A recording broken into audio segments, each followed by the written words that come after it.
today, and we have them all for you live. Starting right now with the Girls Gold Bracket Championship contest between the Huntington Raiders and the Zachary Broncos. And a pleasant good afternoon to you. Lock it in, stay with us, and be with us all afternoon and evening for 4 straight championship games. Ken Trahan joined by the coach, Bill Gallagher, and by David Grubb of CrescentCitySports.com. Huntington and Zachary, 2 outstanding teams. Huntington 20-2 on the year. They've won 6 in a row for Brian Shine. They got here by beating LaRondra 52-43, beat Ursuline 49-34, and down Mount Carmel 59-45. Zachary, the Broncos, equally as good. They've won 15 straight games, 17-1 overall. Zachary got here by beating Dominican 60-48, defeated West Jefferson 55-45, and defeated Madison Central 57-38. Bill, great to have you back, and Happy New Year to you. Seems like we start our year we start off every year with this tournament, starting our broadcast, and it's great to start once again with you in the new year. 2 great programs here, obviously, and the records reflect that. Both have outstanding records, and something's going to have to give in this game. They both have won quite a few games in a row, so we'll see what happens. David Grubb, CrescentCitySports.com with us as well, and he'll do some interviews for us during the course of the afternoon and evening, too. David, great to have you with us. And, hey, I know you always like seeing basketball, my friend. Yeah, I certainly enjoy this type of event because I think it continues to bring back the renaissance of high school basketball in the state of Louisiana. We've seen the talent go up so much over the last few years, and bringing in these stellar programs from around the country only helps that more. And this looks like it's a game between 2 teams that want to defend and then also have a lot of capability offensively, so I'm excited to check both of them out. Starters being introduced as we speak. Zachary will be in the Cardinal Red with the sky blue numerals and print, and Huntington will be in the whites and the silver numerals trimmed in black to give you some distinction and just to give you some specifics on players as to what's happened thus far. Huntington, it's been all about a phenomenal performance by Taylor Bell. In 3 games, Bell has scored 78 points in this tournament, so she has carried the Raiders to this point in time. Zachary's had more balance, but Osha Cummings has scored 54 points in their 3 victories, but she's had help as well in this tournament to this point. Kristen Green has scored 43 points in the 3 games, and Sky Allen has scored 31, so a little bit more balance on that side of the ledger. Again, a couple of programs that are clearly contenders for state honors going down the road here, looking at what's going to happen in the state tournament this year as well. And obviously, the state of Louisiana very well represented in this event, but as David mentioned, so are many other states. 14 states in all with teams participating in this event over the years. It's really turned into one of the premier events, Bill, in the country. Oh, I remember when it first started, and as anything that's just getting started, it struggled a little bit. I remember way back at the Pontchartrain Center when it started, and it's just grown. I mean, this is just a tremendous thing. 4 complete brackets, and by complete, I don't just mean 16 teams in each bracket. I mean, you've got 16 teams in each bracket that all can play. As we get it started, Crescent City Sports Prep Basketball is brought to you by Lamarck Ford and Kenner, the only local dealership in the New Orleans area where you can totally buy online. Go to lamarck.com. Ready to jump center here. And the tip is controlled by Huntington. Ball into the front court, but Zachary tracks it down. So Broncos will have it first. We'll set them coming up the floor. That was Green, quickly left side jumper off the rim. No good by Cummings. Got her own rebound, brings it back out top. And now a shot for the corner is good. A triple by Kristen Green to give Zachary the early 3-0 lead. Quickly down the other end, uncovered to the hole, basket no good. And the rebound controlled by Zachary, and a whistle and a foul will be called on the reach-in. I think they called a jump ball. They called the jump ball, so alternating possession won't give it back to Huntington, so the first turnover by Zachary. I think you saw an instance right here of, they played a lot of games the last few days, and they also, both these teams played earlier today, so the legs are going to make a difference today. Yeah, that is the one thing we're going to mention early on. They've had to play 2 in 1 day turnover here, and now it's on the floor, and that'll be another tie ball as a result, but it will be a turnover for Huntington. So David, to play 2 games in 1 day is tough, and the reason for that is because of the way the calendar fell. You had to play it in 3 days rather than 4 because New Year's was on Wednesday. Yeah, it's tough to get your legs going after that first game, but you'll see the coaches probably manage their depth, try to slow it down maybe early so that they have fresh legs for the second half. And then what we see out of Huntington, they're a team that goes into the post, so they may be controlling the pace a little bit more to stay fresh. Ball chipped away, and Zachary will retain possession. Osha Cummings, who we mentioned earlier, has been their leading scorer in the tournament, will bring it in bounds. And she'll bounce it out top to Sky Allen. And the Lady Raiders matching up. Looks like 2-3 zone, Bill. They're matching up, though. Yeah, I think that's the way they're going to come out. Having already had a game once today, saves your legs a little bit. Couple of offensive rebound opportunities here for Zachary. And 3 shots, and now they'll get a 4th shot. Oh, no, they won't. As the ball gets away on the turnover. Now a turnover, tit for tat, coming the other way. And another turnover. A little bit sloppy here, right? A little sloppy. I think that they're going to straighten that out once they get their legs back going. But you see they're leaving a lot of shots short on both ends of the court. Put back by Taylor Bell. As mentioned, she has just dominated play for Huntington throughout this tournament. It's a 3-2 lead now for Zachary. And again, they'll just set up shop, will the Lady Raiders, in that 2-3 zone. So where's your sniper going to be, or can you find the hole in the zone? You have to be patient. Make the defense move and find a hole. Wide open look, back rim. Bell can't control, and an offensive rebound will create a free throw opportunity. Good job by Odell to go up and get the board.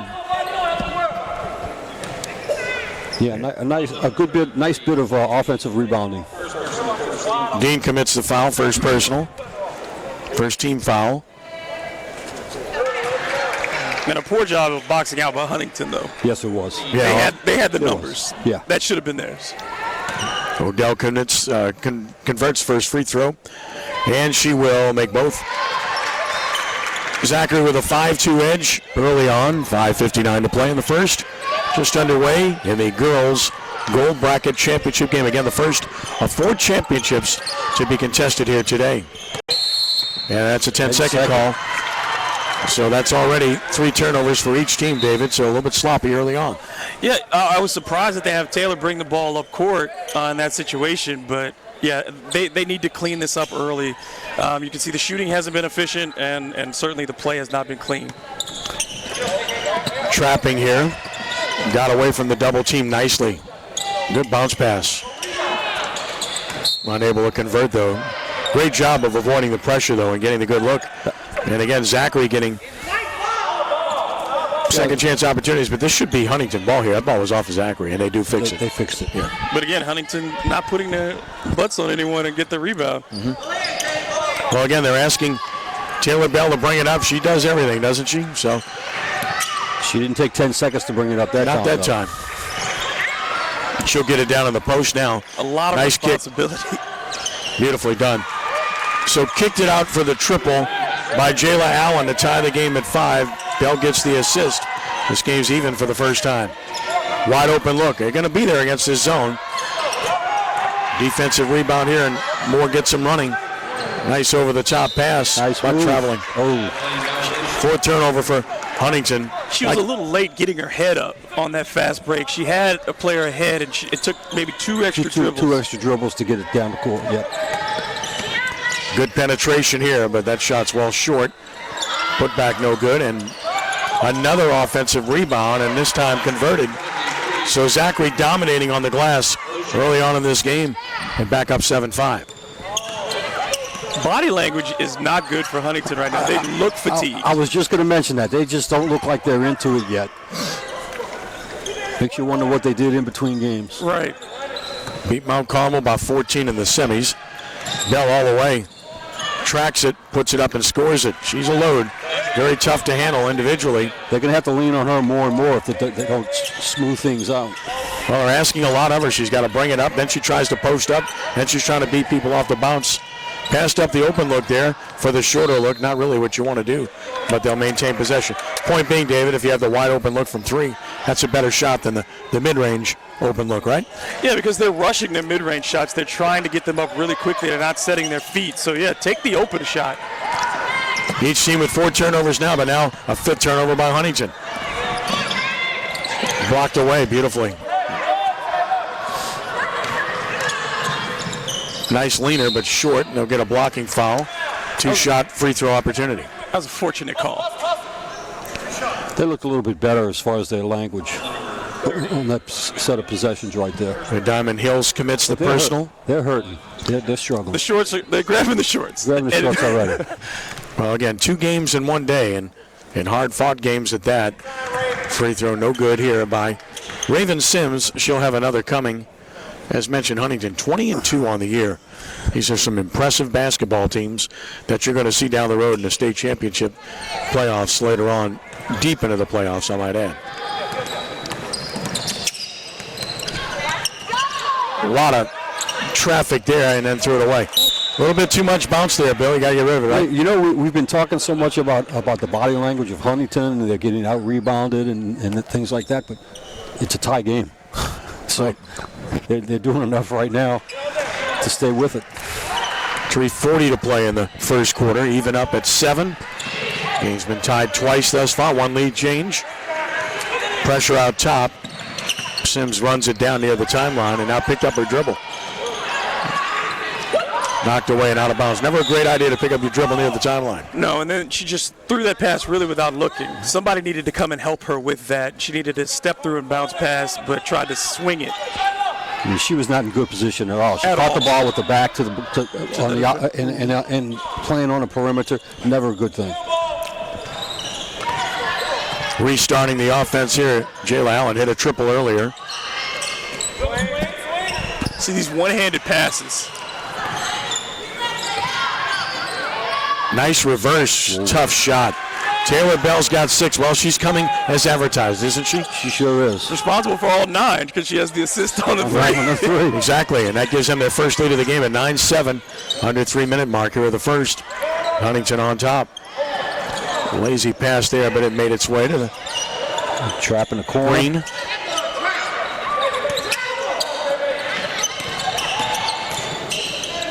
Knocked away and retrieved by Allen. 3 ball. And Huntington will have it up 2. Zachary isn't shooting the ball well, but they are moving. They're a lot more active offensively. It's just their shot selection seems to be poor. Right. Everything is short. Well, again, that could be from being the second game, not having their legs, not getting their legs into the shots. Bell crosses over twice, and they're going to call a jump ball. Good job defensively.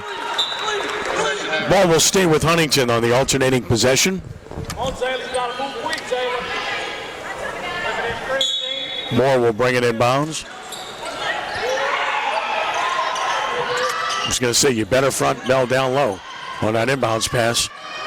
Fights for that one, and they'll keep possession because of her ability to keep that alive. They're looking for her.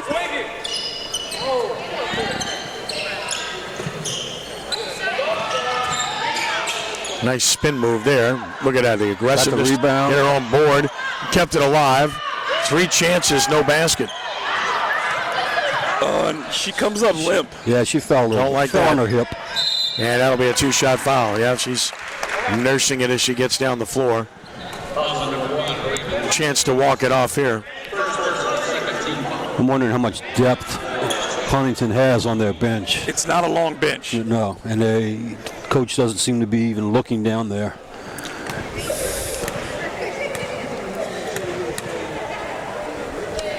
First free throw is strong by Alyssa Odell. It seems like he's going to try to survive the final 2 minutes and get the rest for her then. Right. First substitution in the game for Zachary. And Zachary sends in Zoa Adams. Second replacement coming on momentarily if Odell can make this free throw, which she does. It's 3 for 4 from the line of the game, cuts the deficit to 9-8. And Zachary will come in with Tamia Patterson for the first time. We get a timeout, 1:55 to play here in the first quarter, and a 9-8 lead for Huntington. Thoughts thus far, Bill? Well, I think, like I said before, we've talked about, how poor or how bad Huntington looks right now. They've got a lot of turnovers. They're not rebounding well. They got called for a 10-second, bringing the ball up the floor. Just sloppy play early on, but they lead right now. So, look to the other side and see what Zachary's doing. Their shots just aren't falling. Like you said, David, they may be better off trying to shoot the three-point shot than that mid-range shot. Or going all the way and just trying to finish at the rim instead of pulling up. Because it seems like, like I said, on those, every time they go into a floater or a mid-range shot, it's hitting the front of the rim. They've been fortunate to get the offensive rebounds, but then they're meeting that size that that Huntington does have. Right. And they've gotten maybe 5 shots blocked so far, it seems like. So they're just not able to finish. If they can get that, Zachary has a chance to really start to get some distance because they've been the more active team. I think it's safe to say neither team has really played their best yet. No. So if one of these teams can flip the switch, wake up. That depth with Huntington, though, is going to be a question because they've only got 4 on the bench and 3 don't, and it looks like only 3 of them may play. Right. So foul trouble could be an issue as we go forward, and as could exhaustion. 9-8 Huntington, and they have possession against full court pressure. Will handle the pressure. Still have to get it across, and a riding foul here in the backcourt will go against Kirsten Green. Should be her first. Team's second. If no one comes back to help for the ball. Well, I think on Zachary's part, that was a good strategy to come out in that press. Maybe their coaches see that Huntington is struggling a little bit. You don't want the foul, but that happens. That's a trade-off when you do press. Whistling a foul down low. Charge. Offensive foul. I didn't see that. Hooking. 6th turnover. Bell gets the foul, her first, 3rd team foul. It's surprising to see Huntington in their press. Nice pass down low for the easy one. And Zachary back on top. Conversion by Diamond Hills, her first points of the game to make it a 10-9 ball game. So that's the 3rd lead change we've had here in the first quarter.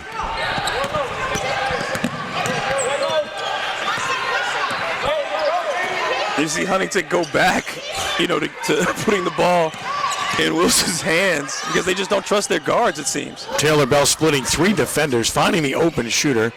Not there. The putback isn't either, but a 3rd chance will be forthcoming under a minute to play in the quarter.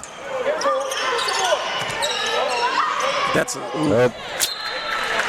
not today. 7th turnover for Huntington here in the first quarter. You can't throw that. Yeah, not today. Not today. Not the second game.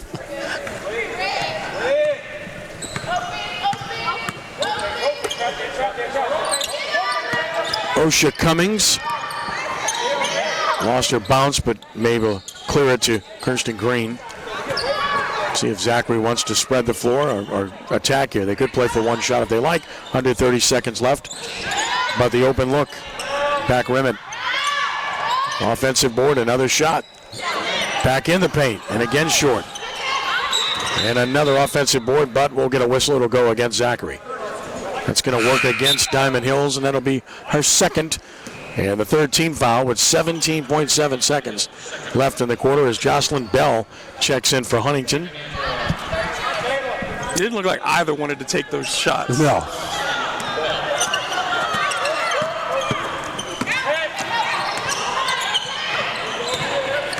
Interesting to see what they do. Well, there's not much time left with Taylor Bell out of the game. 4 seconds to shoot now, and a foul out high. Green commits her second. Well, you hate to pick up your second foul in a situation like that. 30 feet away with 3 seconds left in the half. Yeah, in the quarter. That's a really poor foul there.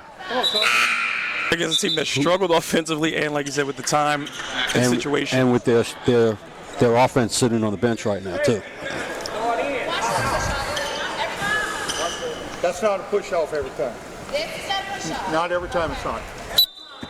So with 2.8 seconds after hurry, 1 second, got it off, partially blocked, quarter over. So after 1 quarter of the girls' gold championship bracket game here at the Allstate Sugar Bowl National Prep Classic, Zachary on top of Huntington, 10-9. in a little bit of a ragged quarter, guys, and I guess that's not surprising, again, considering they played just a few hours ago. Yeah, at 9:30 this morning that they played, and I'm sure that game, both those games were fairly competitive games, so they probably kept their starters in most of the time, and then whatever kind of rest they got this afternoon from up until this game. Neither team really seems to have rebounded well from this morning. And fatigue affects two things: your legs and your thinking. Right. And players are just, it seems mentally they're a step slow, and you see some hesitancy on taking shots. A lot of players just don't feel comfortable, and Huntington is just going to keep going to Bell, it seems, on every possession as long as she's in. I see her sitting on the floor right now, and she was stretching her leg. Looked like maybe she was cramping up a little bit, which could also be an indication of had some issues earlier. Crescent City Sports Prep Basketball is brought to you by Riverlands Insurance in Luling. Meeting all of your insurance needs, call Riverlands at 1-800-336-4579 or contact them online at rivins.com. That's rivens.com. 10-9, Huntington, second quarter begins. And a turnover right away by Zachary, and a foul call right away as well. Sixth turnover by the Broncos. Huntington's committed 7. Bad combination, a turnover and then a foul. Drives you nuts as a coach.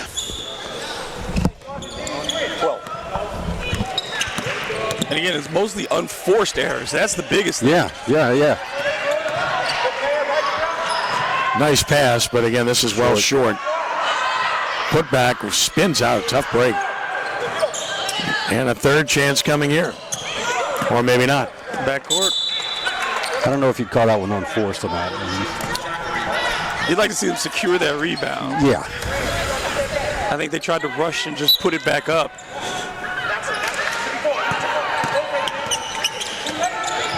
Good dribble penetration, but not looking to attack just yet. Again, they're trapping whenever possible, and that'll work. Turnover.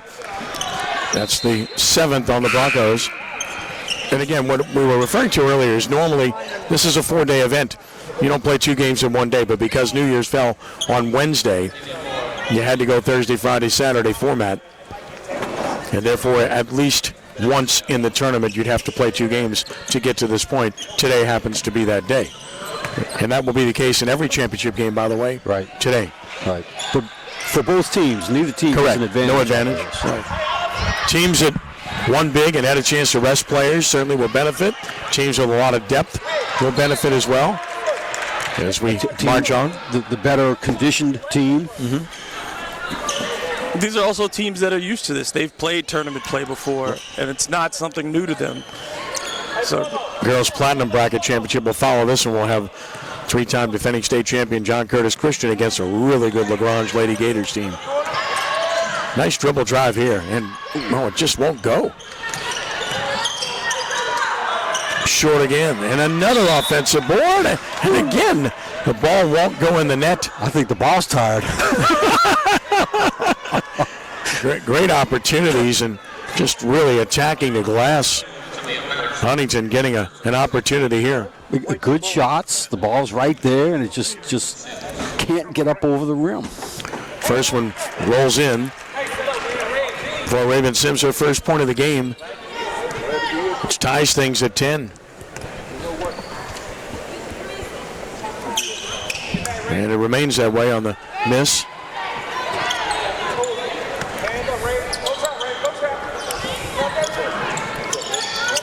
Trap in the corner, it works beautifully. Trying to run, and good transition defense off of the turnover by Zachary. Don't see that very often, and here's Taylor Bell. She got a break. They bought about a minute and a half there, which, hey, every minute counts. These are 8-minute quarters. She has to do so many things for this team. You can tell she's still a little bothered just about her gait. But she wasn't bothered there. As she sticks it in for her 8th point of the game. It gives Huntington the lead now at 12-10. 4th lead change of the game. Zachary will maintain possession. No bandage on the arm of Cummings. I hate to say this, but you got Taylor Bell and Joycelyn Bell in, so you got the Bell Towers. Oh, thanks a lot, man. too early to be digging that deep. Fouls against Sims. That's second personal on Sims. And a substitution for Huntington as Jayla Allen is back in. She had a triple in the first quarter. They'll run the stack out of the out-of-bounds play here.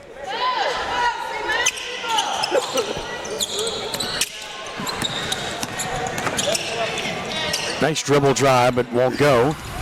Long rebound, another opportunity for Zachary, and a turnover nonetheless. So Zachary now up to 9 turnovers. Huntington with 8.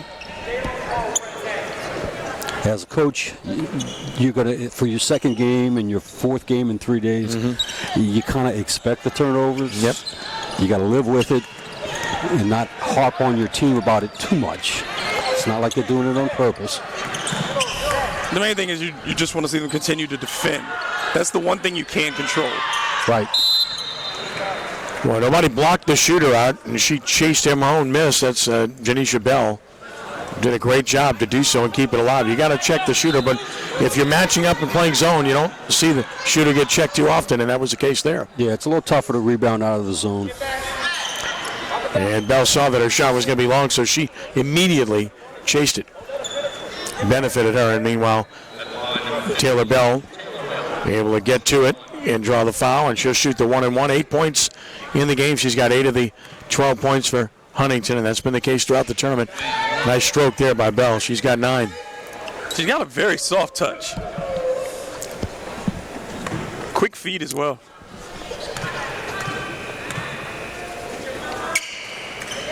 This one unable to She's only be converted. Yeah, she is. I was going to mention that too. Patterson the board.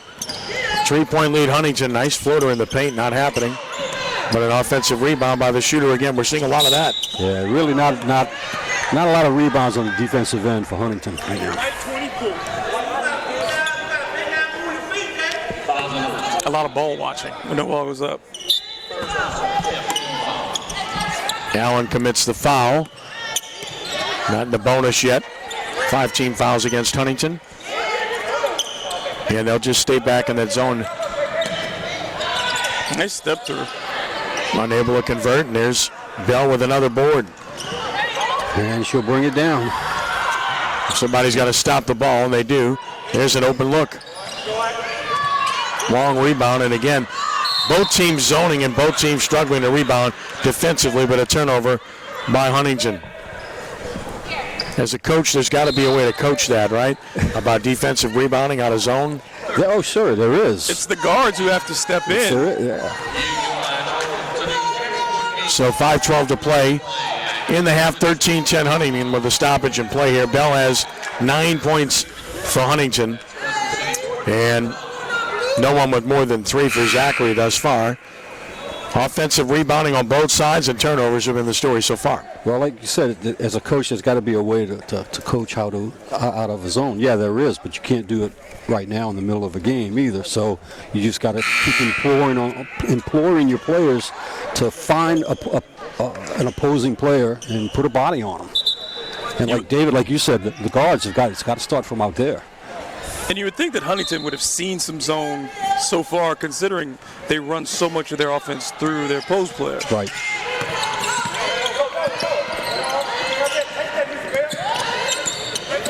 Again, trapping whenever possible. Nice job to beat the pressure, and the feed created. Sky Allen creates for Odell, who has 5, and leads them in scoring now to make it 13-12. Love that. She wasn't going to leave it short that time by putting it up on the glass. Beautiful up and under move, but unable to convert with the left hand, but yet another offensive rebound. Bam.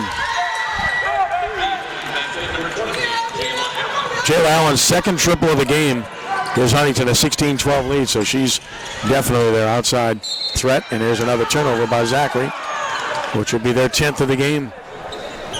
4-point Huntington lead, largest of the game for the Lady Raiders.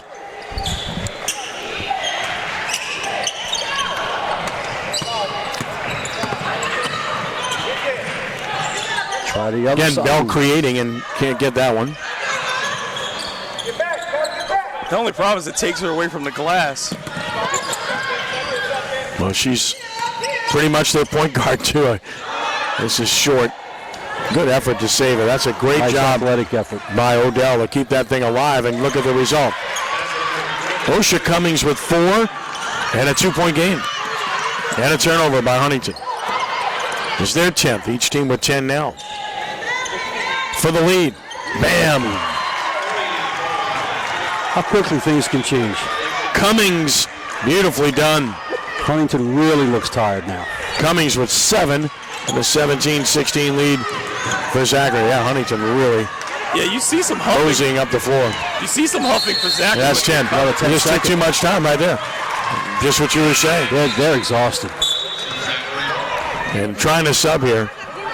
Ryan Shine doing that, and sub coming in. Kalia Dean checking in at the 3:28 mark. Zachary on a 5-0 run with the lead. Another bomb. It goes in. Zoe Adams with a triple, and now it's an 8-0 run to make it 20-16. Zachary with its biggest bulge of the game. Bell fumbles. Can they get it across? Barely. Lady Raiders in a little bit of disarray here. The 3-minute mark of the second quarter.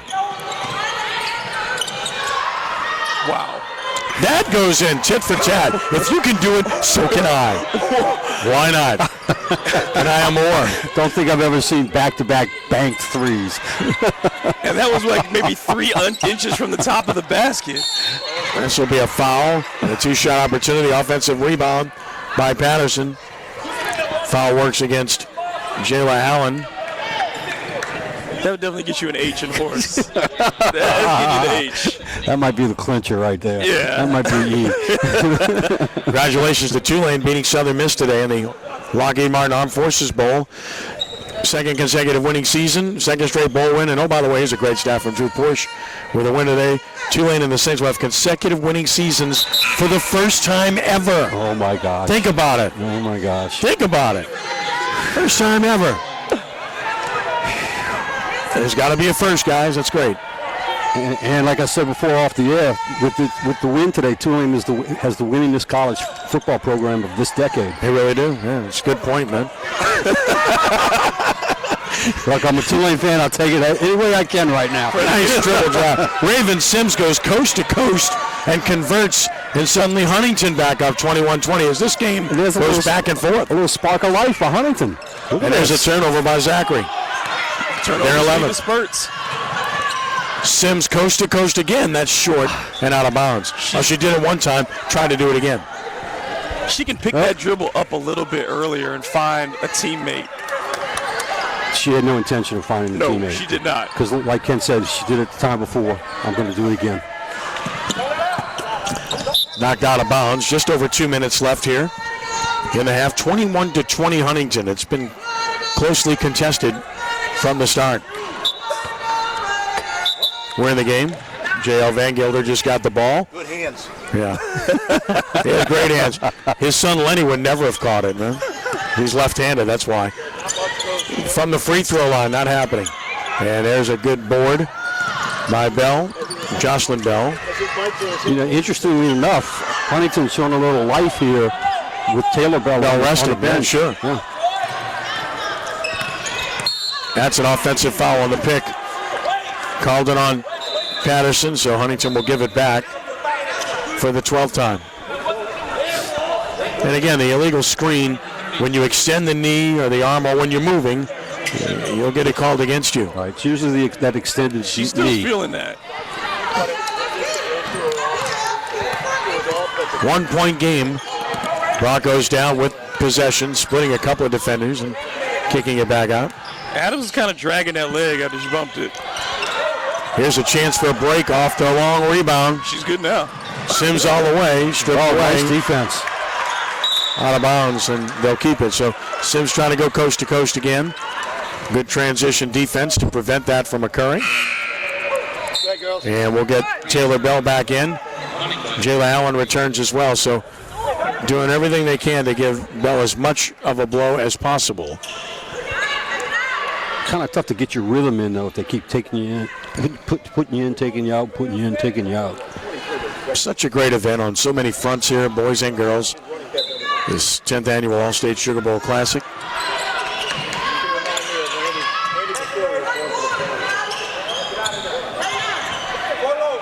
Minute 15 to play in the half. Sims has been their dribble penetrator. Allen's been their three-point shooter. And Bell's been their everything, and there she goes. Nice kick for three. Offensive rebound, Dean. And that'll get 2 free throws as a result. Her 5th board of the game.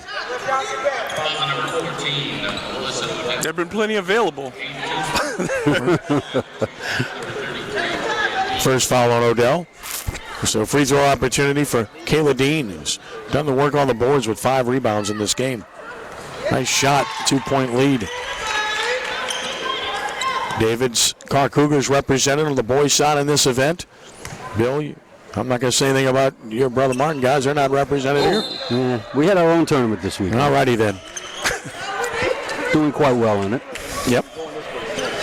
As you should in your own tournament. Yep. Although I'll say it publicly, I'd like to see them here. And this year, schools from that league did come here to play.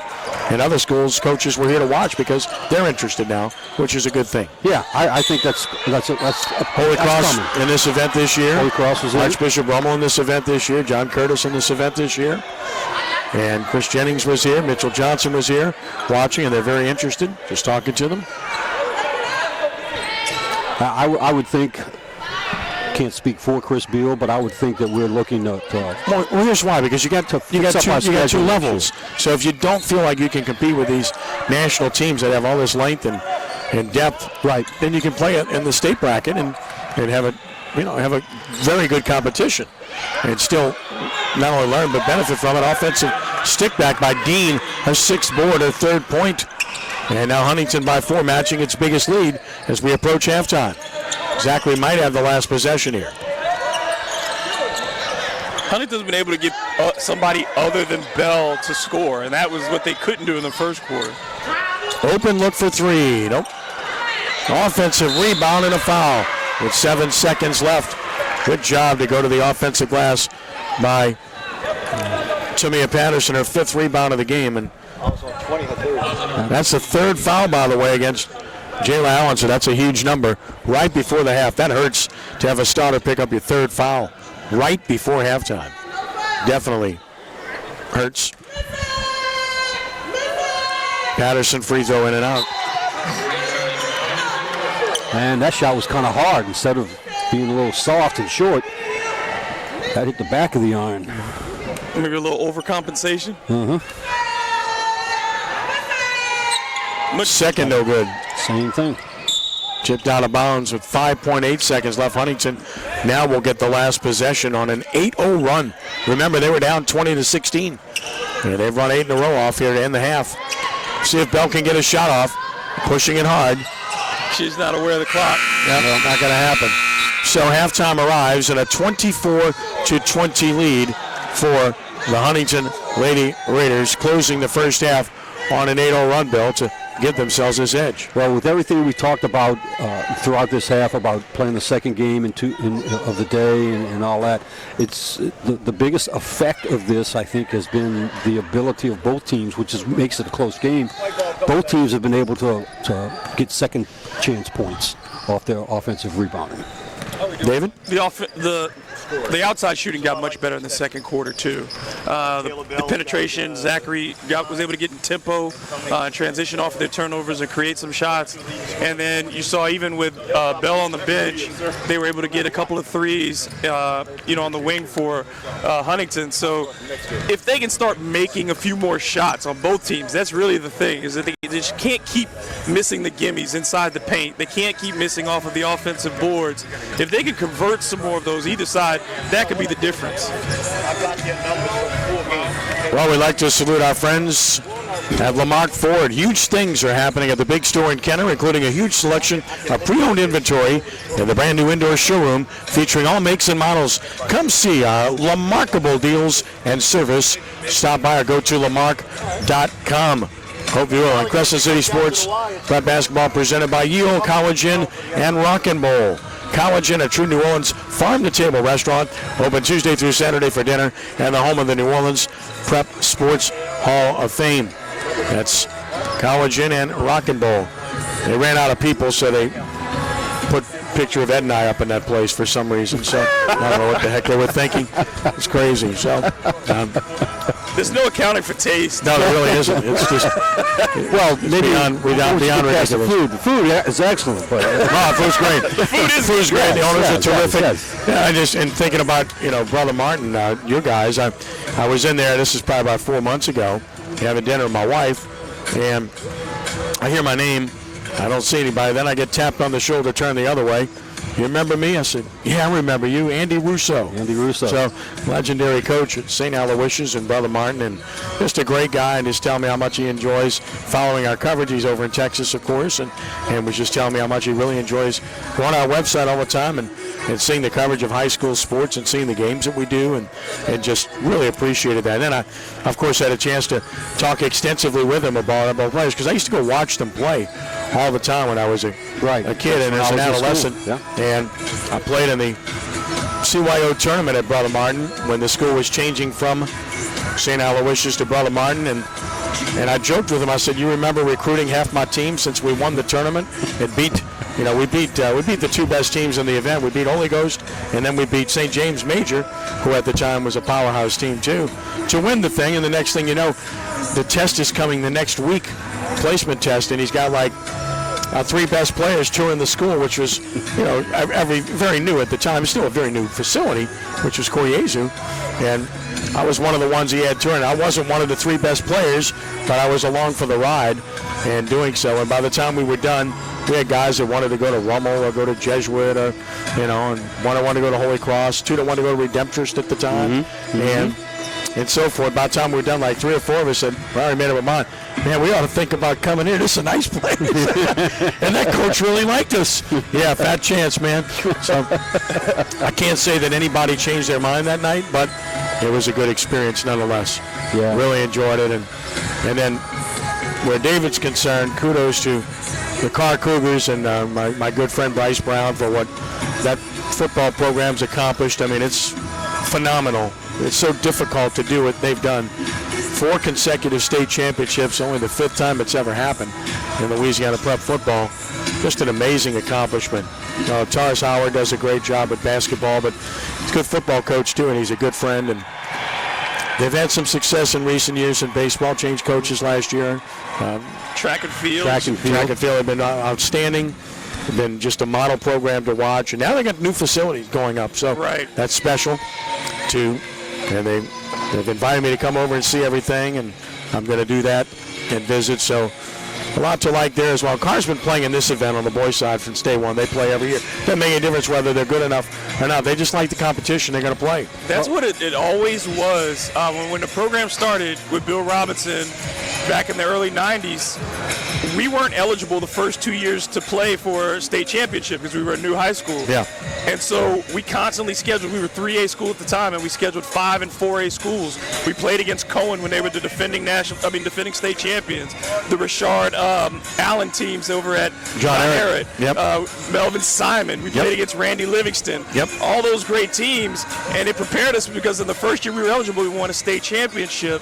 And then on the football side, you just see it's been led by more than the players who have been great who've come through. You've had great men at the leadership, from Don Watney to Jabbar Jaluk, and then Nathaniel Jones, and now with Bryce Brown. Yep. All of them are high character people who care about building each of those young men's lives up. Well, they're just great. You mentioned Bill Robinson, phenomenal coach, great man. Don Watney, just a terrific man, and all those guys consider him a mentor and really love him, and they all really speak incredibly highly of Rock Wildbacher too, who did a great job there for many years with that program. And athletic directors have to keep the slate clean and serve as the buffer between coaches and administration, because it's not an easy thing to do when you're dealing with administrators directly. Sometimes it can be a great relationship, other times not as great. Bill, you were an assistant coach for many years, then a head coach. And how important was it to have an AD that would be your buffer and kind of take care of things for you? That was the guy you leaned on as a head coach. I mean, when it came to X's and O's, of course it would be your assistant coaches. But as far as running your program and how it fits with everything else, that's the guy you got to lean on as your AD. All right, so we've seen your name on banners in how many gyms now? How many schools? All these years we've done games where you seen your name? I've been a gypsy, yeah. Yeah. Chalmette. Chalmette, yeah. Yeah, here, Brother Martin. How much time for? To name all the schools I've been to? Go for it, man. We don't have enough time Sure before you do, the man. game starts. Sell it, man. Pope John Paul, Yep. De La Salle, Yep. Chalmette, Country Day, Yep. Bonneville, Hahnville, Brother Martin. And I was an AD. Well, I was AD at Pope John Paul, but I was AD at Hannon. Yeah. But Katrina took care of that. Took care of that, man. Yeah. So only for a few weeks. Sure, it's still hurtful to go out toward Neuro, and I've been there a couple of times driving down Judge Perez. I just went to see it, and to still see remnants of stands and a scoreboard out there, that's kind of hurtful. I went out there, a week or so, when you were allowed to go back into the parish. Yeah. And it was just it was heartbreaking. It really was. Hey, I'll give a shout out while I'm at it since we're plugging schools. I'm happy for your buddy Scott Thompson, who got a win here in this tournament against Country Day, no less. That's a pretty good win. Big win for him. Big win for him. Pretty good win. Limited, short on talent, but he competes a little bit, right? Yes, he does. He's a little competitive. He's a competitive nature. The man is still there, by the way. I don't know how you wake up every day with that kind of testosterone and do as he does. I mean, it's like I'm just amazed at that. So, funny story there too. I was at Two Tonys eating lunch about a week and a half ago, and of course that's his relatives. Family. And it was during the holidays, so little guy comes and helps wait on us, and it turns out that's his nephew. And he'd been telling us for a year, man, I got a nephew, blah, blah, blah. We're going to change him. Long story short, the young man was considering Jesuit and Brother Martin, and then when Scott got the job at Rummel, now all of a sudden he likes Rummel. And so, anyway, we see the young man, and he introduces himself, said, oh, I'm good friends with your uncle. Said, you make a decision on school yet? And I was with Danny Ream, who went to Jesuit, and he says, yeah, I did. I'm going to go to Jesuit. Danny kind of smiles, and I said, well, how does your uncle feel about this? I said, he doesn't want to speak to me. So, okay, buddy, good luck with that, man. So it's kind of funny. Yeah, but it really speaks volumes about this community. The thing about the New Orleans area is everybody knows each other, and everybody gets along so well, by and large. And that's really not an overstatement at all. Coaches that like each other, kids at schools that get along really well. We're at the Colin Guggenheim's walking back here behind this great kid going to West Point. Curtis signing with him and Angelo Anderson and a couple others, and all the Rummel kids were there with him. They're all buddies and friends. Yeah. Well, and that's the way it should be, and glad to see it.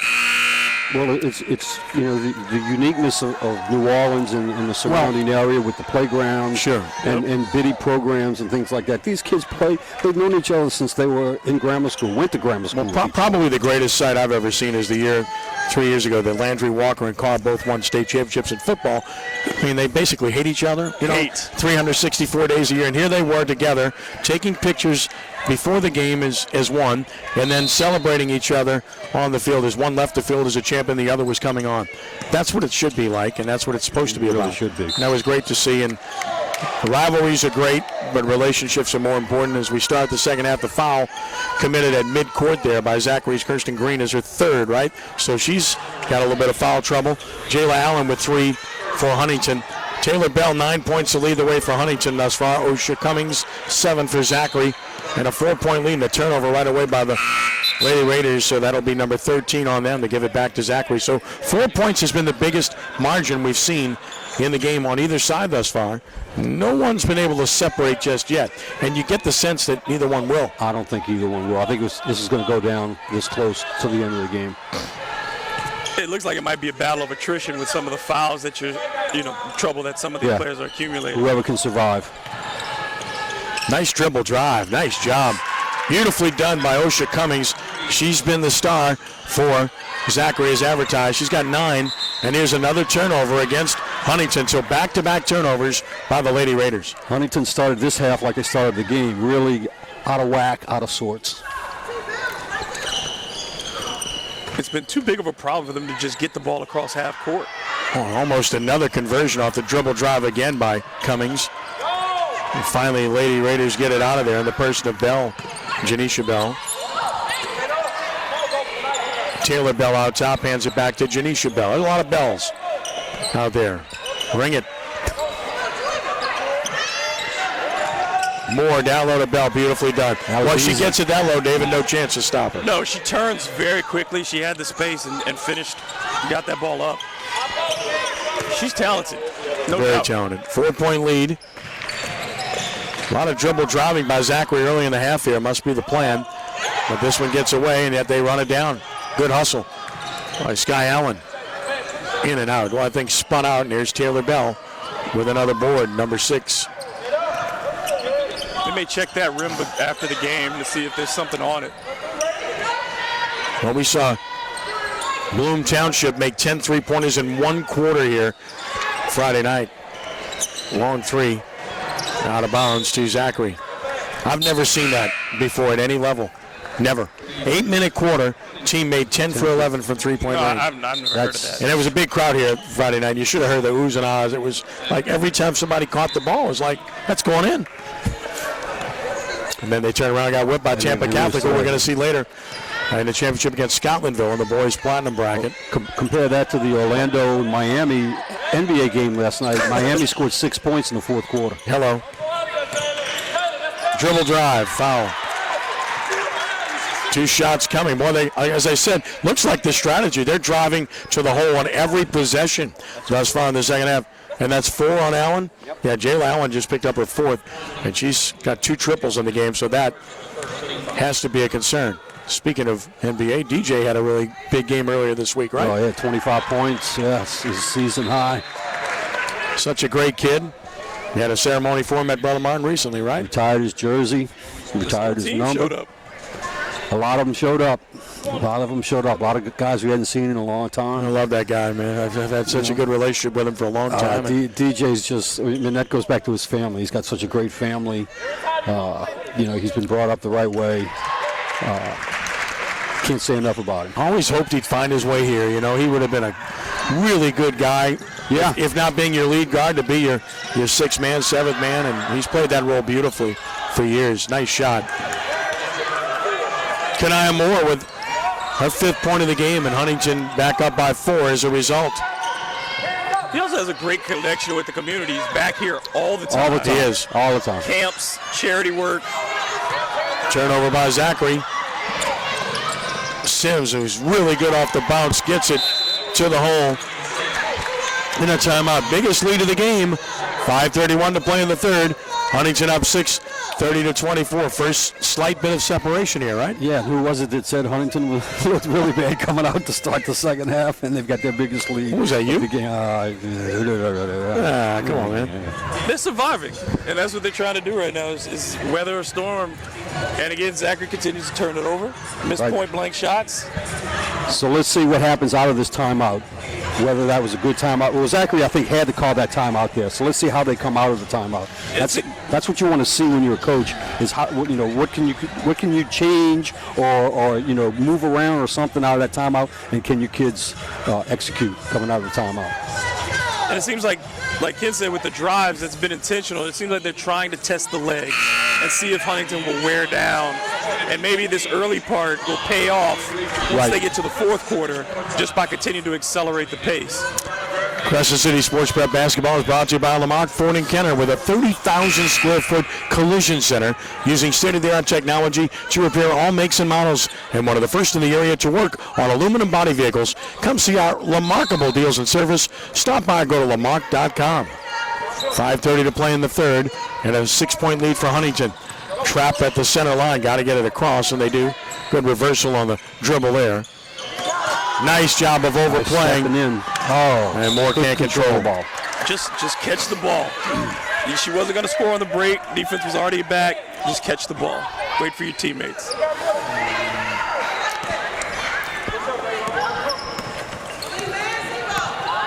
Green picked up right away by Sims, double team. And they trap whenever they can. There's the dribble drive again, and another conversion. Strong. Osha Cummings, she can play. 11 for Cummings to make it 30-26. She's not afraid to take it hard to the goal. Not even.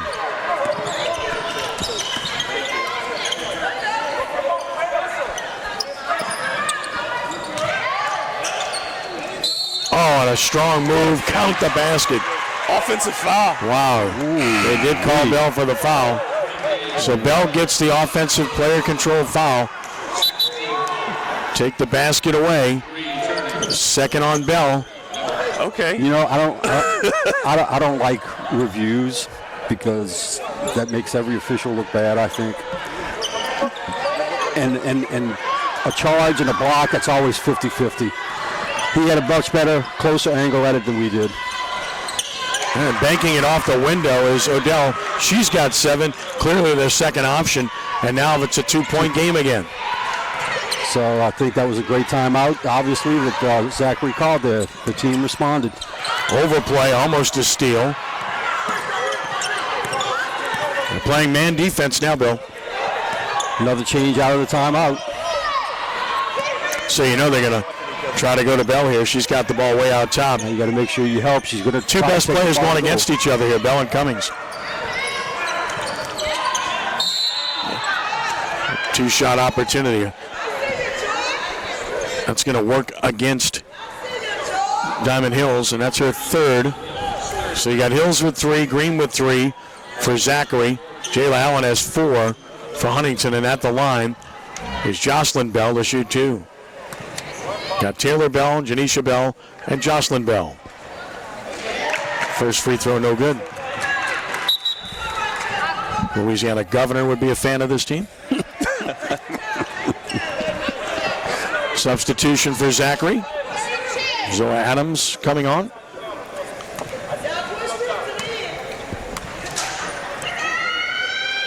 Can't get either one. It's a push more than a shot. Yeah.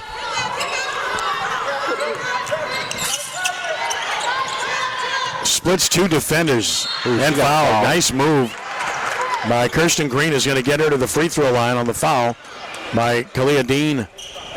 Second personal on Dean. 13 foul against Huntington, and here's an opportunity for the tie for Kirsten Green if she can convert. She got the first. Her 4th point of the game. It's a 1-point game again. And another substitution as they run players in and out. Trying to stay as fresh as possible is Janisha Bell is back on the floor.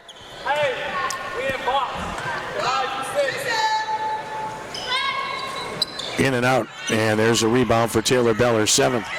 So it's a 1-point game. Ooh, long range. Ooh. Look good out of her hand. Long rebound and a chance here on the run out. Ooh. And the conversion. And a new leader. Adams converts. Now on the assist. And Zachary on a run up 31-30. 7-0 run for the Broncos. Now this game has gone back and forth. Game of runs.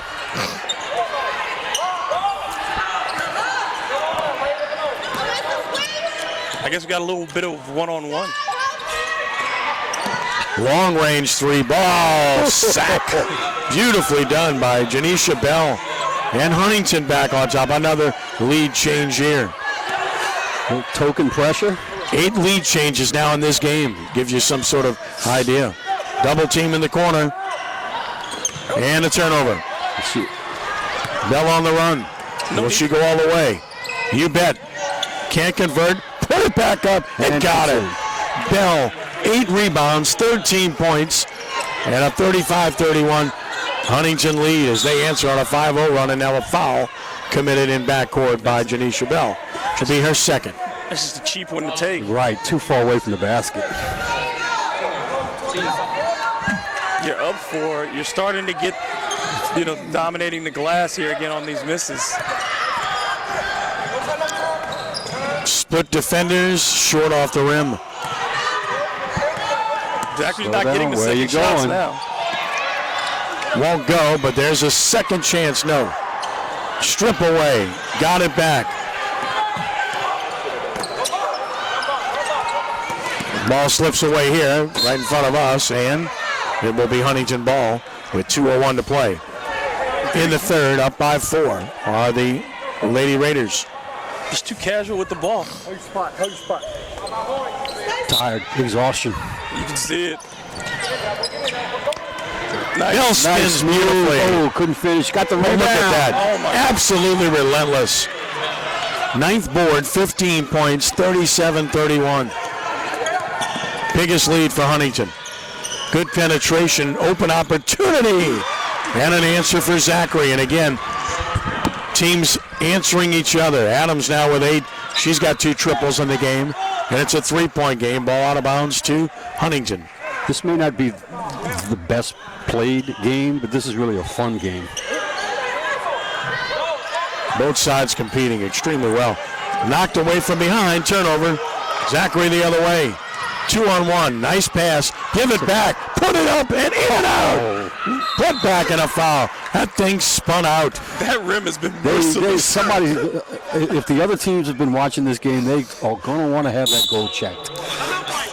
Everything is spinned off of that. My Spun goodness. off of that rim. My goodness. We get a timeout, Huntington, with 1:25 to play in the third. Zachary will be at the line when play resumes.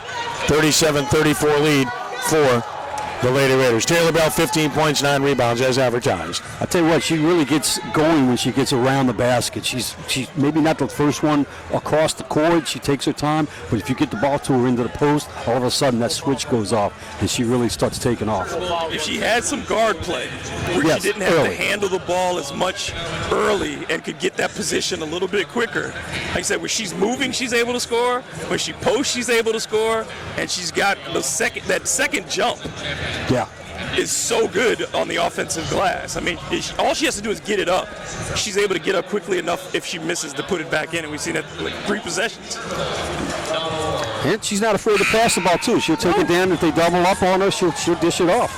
She keeps her head up, and you see a lot of these guards have been dribbling with their heads down. She's looking ahead from the moment she takes the ball. She's got good court awareness and a good, seems to be a good basketball IQ. And hasn't let it, her effort has not waned. No. And you can tell she's fatigued. You can tell she's a little that hip was bothering her. She's still not walking normally, but she gets up down the court and she's using her body. Cummings at the line and got the first. She's got 12. The lead is down to 2. Cummings, their leading scorer in the tournament, as we mentioned earlier. And the leading scorer in this game for Zachary, and she buys both. 13 for OSHA, and it's a 1-point game once again at the 123 mark. Bell having to work hard, brings it up herself. Post pass denied. Zachary coming up with a turnover. That was a tough angle for that pass. No ball fake, nothing. Just Right.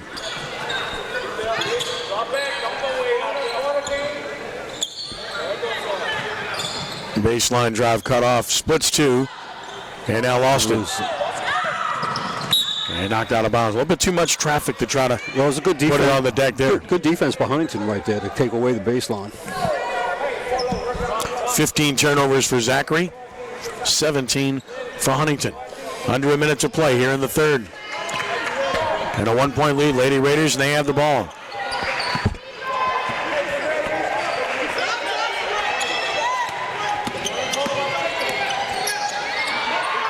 Look for 3, high arch back rim, long rebound, and another chance. All the way, and they're not going to stop her. Taylor Bell with 17, and a 3-point lead Huntington. Zachary should play for the last shot here. So he reached 20 seconds to play in the third. Broncos down 3 with the ball. Bell just has great body control. And like you said, she hasn't slowed down any. No. She's not wasting 5 seconds. They've got to look at the basket. Cummings, dribble drive, cut off, knocked away. Loose ball out of bounds, quarter over. So at the end of 3, Huntington by 3, 39-36 behind 17 points, 9 rebounds for Taylor Bell. She's been really good. no surprise. Just looked at both teams walk Yes. off the court. It's going to be some endurance to get through this final 8 minutes. And believe me, I'm not picking on them for that. I understand exactly why they're doing it.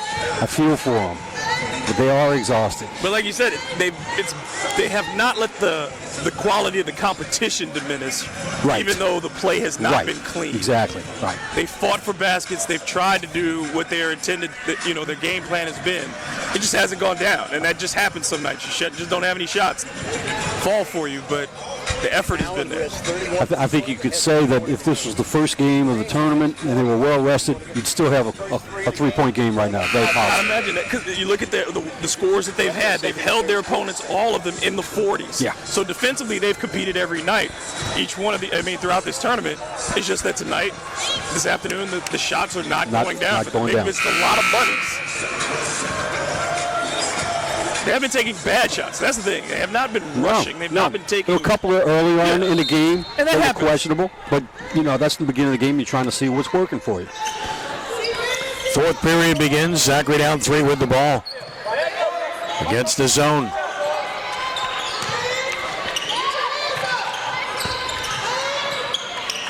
And another turnover by Zachary. Bell, a locomotive to the basket. Can't stop her. 19 for Bell on a 5-point Huntington lead. And it's interesting. They got her playing on the wing of this zone right here. Such a good player. She gets to take that rest. Oh, nothing but net. Kirsten Green, she has 7. Her second three-pointer of the game cuts the deficit to 2. Yeah, the biggest separation has been 6 points in this game.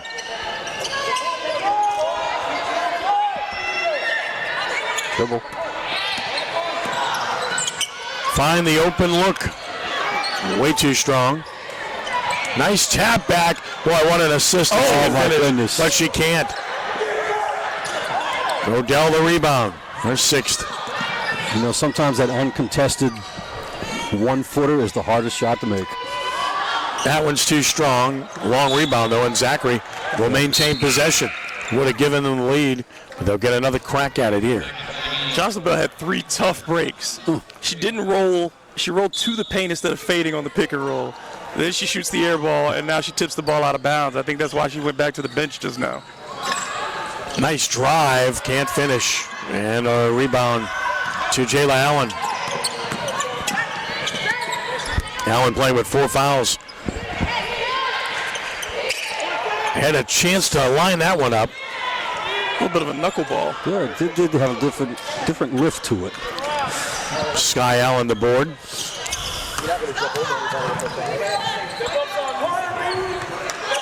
Didn't look at the basket there. She's hit a couple of those from range.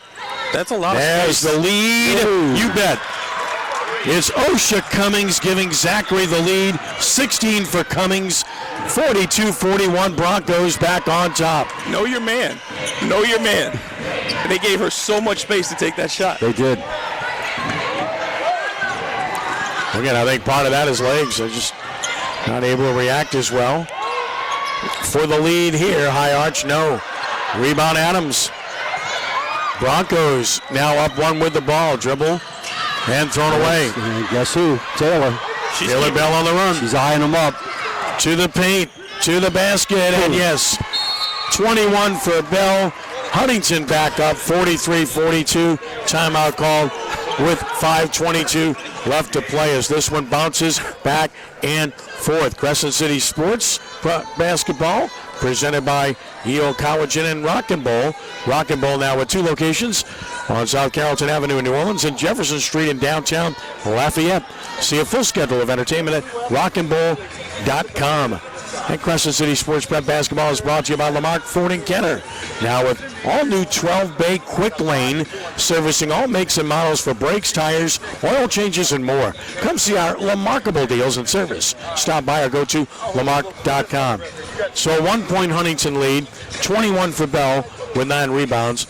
They basically just get her the ball every time, right? If you saw the way she walked off the court, and I think you saw it, we looked at each other, she had this look of, I guess I'll just do it myself. I'll have to do this myself. And she just seems resigned to that fact. But she's doing it. I mean, she's getting steals, she's getting rebounds, she's taking it coast to coast.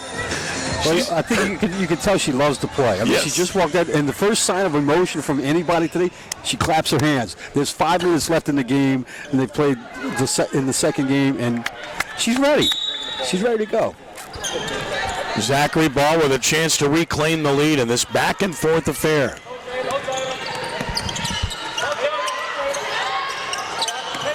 Cummings, nice pass, but Odell couldn't handle it cleanly. Another dribble penetration and a runner travel. So, turnover, Zachary Hertz. 18 for Zachary in the game, and a substitution. That's Diamond Hills on the floor for the Broncos. And knocked out of bounds. Huntington will retain possession. Try to get it to Bell. Worst place to get it in bounds, though, in the corner in backcourt. Yeah, somebody needs to come down and help her. There was no release. No. There you go. Look out. Knocked out of bounds again, but Huntington will retain possession in front court.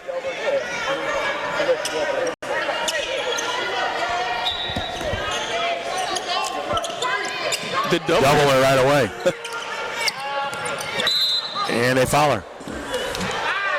It's going to work against number 3, Kirsten Green, and that is her 4th. So Green has 4 now. She's been important to this team with 7 points in the game. Again, they'll double Bell to keep it out of her hands. Should mean somebody else has space, but now they match up man-to-man. Baseline drive with a runner, a nice floater. Beautifully done by Janisha Bell. She's got 5, and it's 45-42 Huntington. Taylor caught a little break right there. She just stood at half court and let that possession go on. Beautiful drive, in and out again. There's that goal. Oh, my. Rebound controlled by Taylor Bell. She's got a double-double. If this were the Boston Garden, we'd be talking about gremlins on the Oh, man. leprechauns on the basket. Yeah, the original Garden. It was like 150 degrees in that place. Bell kicks it. Janisha Bell. Nope. Nice rebound over the top by Kirsten Green. Had to be careful with 4 fouls. Adams, right corner, Cummings. Cummings can't hit. Long rebound, though, controlled by Hills. And that was a rebound over Taylor Bell, too, so maybe that's a sign of exhaustion catching up with her. But a turnover by Zachary Hertz. Huntington up 3 with the ball, and under 4 minutes to play. She's tired. She's tired. Somebody's got to come help her. Yeah, she's giving it everything she has. Picked up the ball now. And Need help. Could be 5 seconds, and it is. No one came back. Or did they call timeout? They got the timeout just in time. So 3:35 to play, 45-42, Huntington. That's the part that's confusing, is that the guards are going away from Bell when she gets the ball in these positions. No one's coming back to give her an escape route. That's what they're supposed to do, but it's crunch time. Who are they looking for?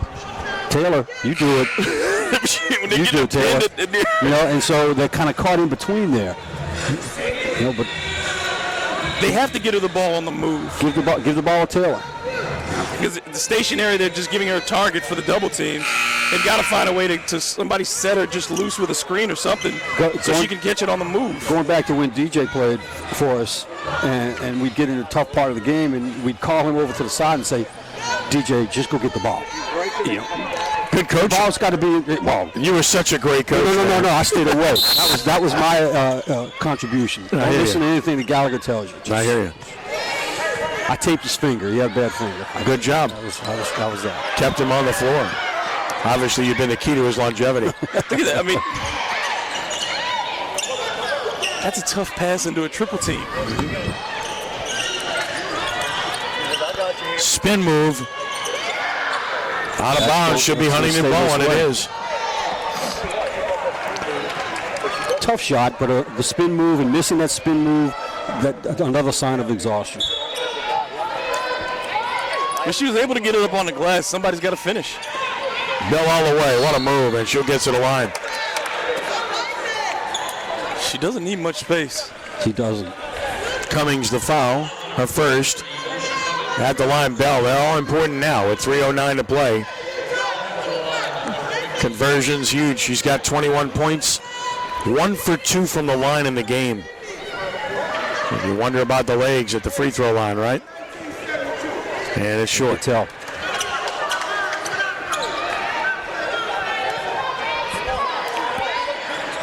She came out of that bend before she released it. Of course, Huntington from Shreveport. Second is also short, same thing. Rebound control by Sky Allen. Stays the three-point game. 3:05 left. Nobody can really grab this game. Blocking foul here. That's going to work against Jayla Allen, and she's out. Jayla Allen is fouled out of the game with 2:59 to play. Fouls out with 6 points. And she'll be replaced by Janisha Bell.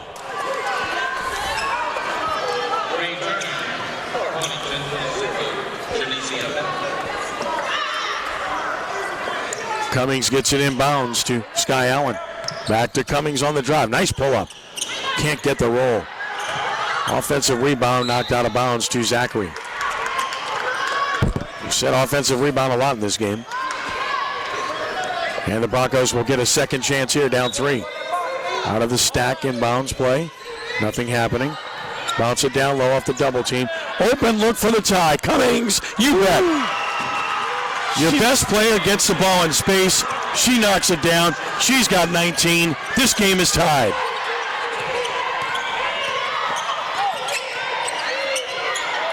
Well, your best players rise to the moment, don't they?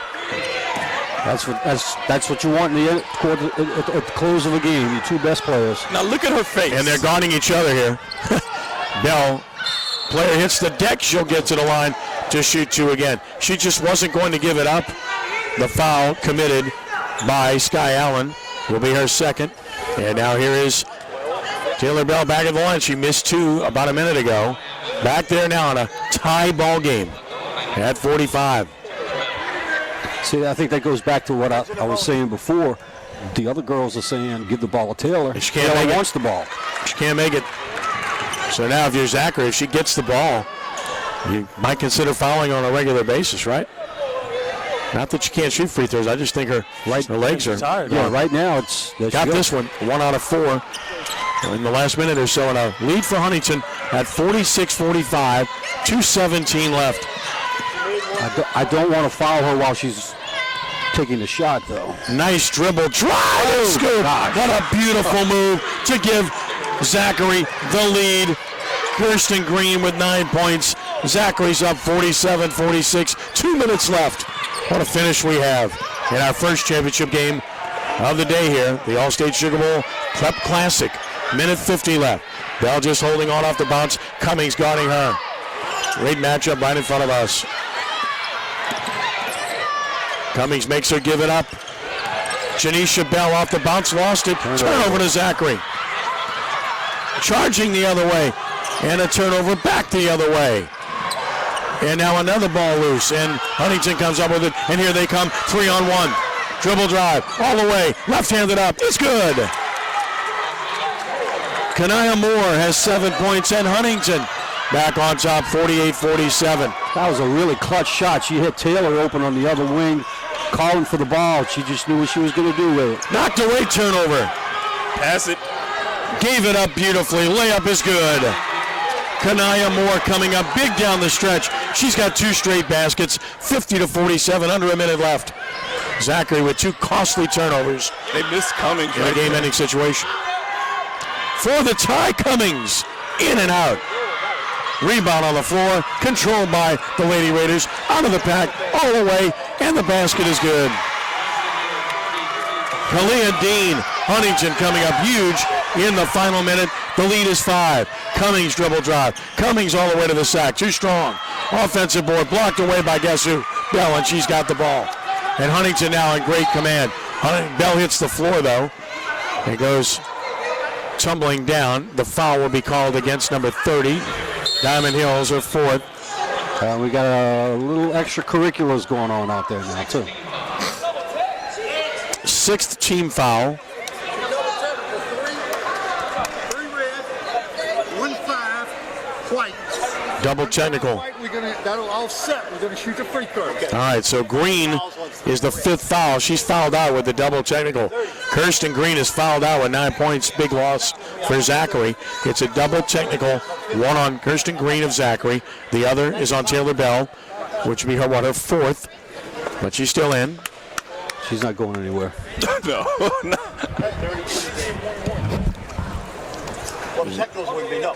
It should be in 1-on-1. We had a foul over there. That was the 6th foul. A 6th. That was the 6th. Okay, so not 1-on-1 yet, just a 6th foul as a result. Taylor Bell with 22 points, 10 rebounds right now for the Lady Tigers, and we get a timeout here with 25.9 seconds left. That's big that it's not a 1-and-1. You know what it is? That's right. No, I mean, exactly. If you're Zachary, you wish they would shoot, right? Yeah. Right. The 30, that was the 16 foul. Well, the story here is in the final minute, Zachary turned the ball over costly fashion twice, and converting both times on the other end was Huntington. That's your ball game right there. Right there. This has been, what, a 6-0 run? It was 47. Yeah, right now it is a 6-0 run. That's correct. It's 47-46.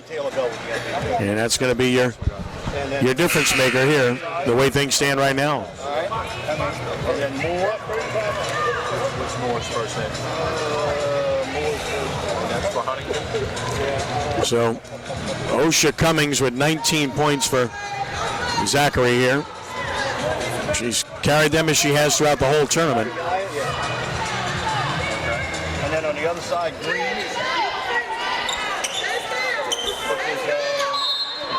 Whistle blows. Kristen Green. That'll give you a point. And right away a foul call. Now you got your 1-and-1. Send him to the line right away.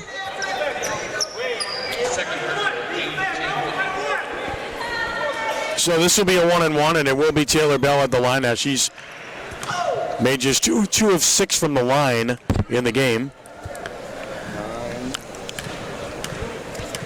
And Kenny, we've talked about this for years. Got this one. That's a big make. 23. Why doesn't Huntington have someone underneath the basket for rebounds?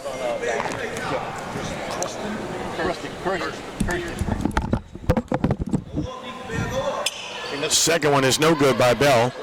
Rebound comes off. It's a 6-point lead, 53-47.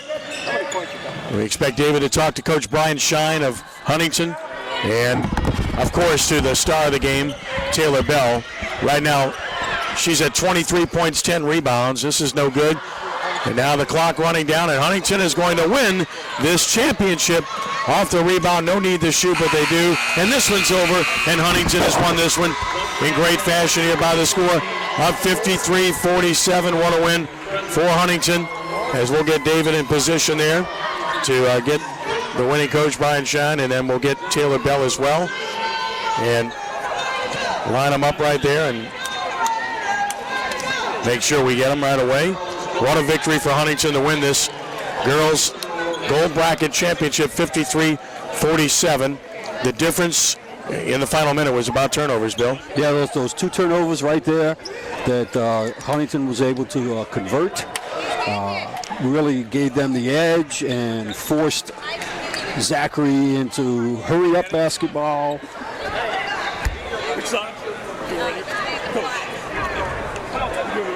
And we'll get the star of the game now with Coach Brian Shine, too, as Taylor Bell is making her way over to talk to Coach Shine on camera.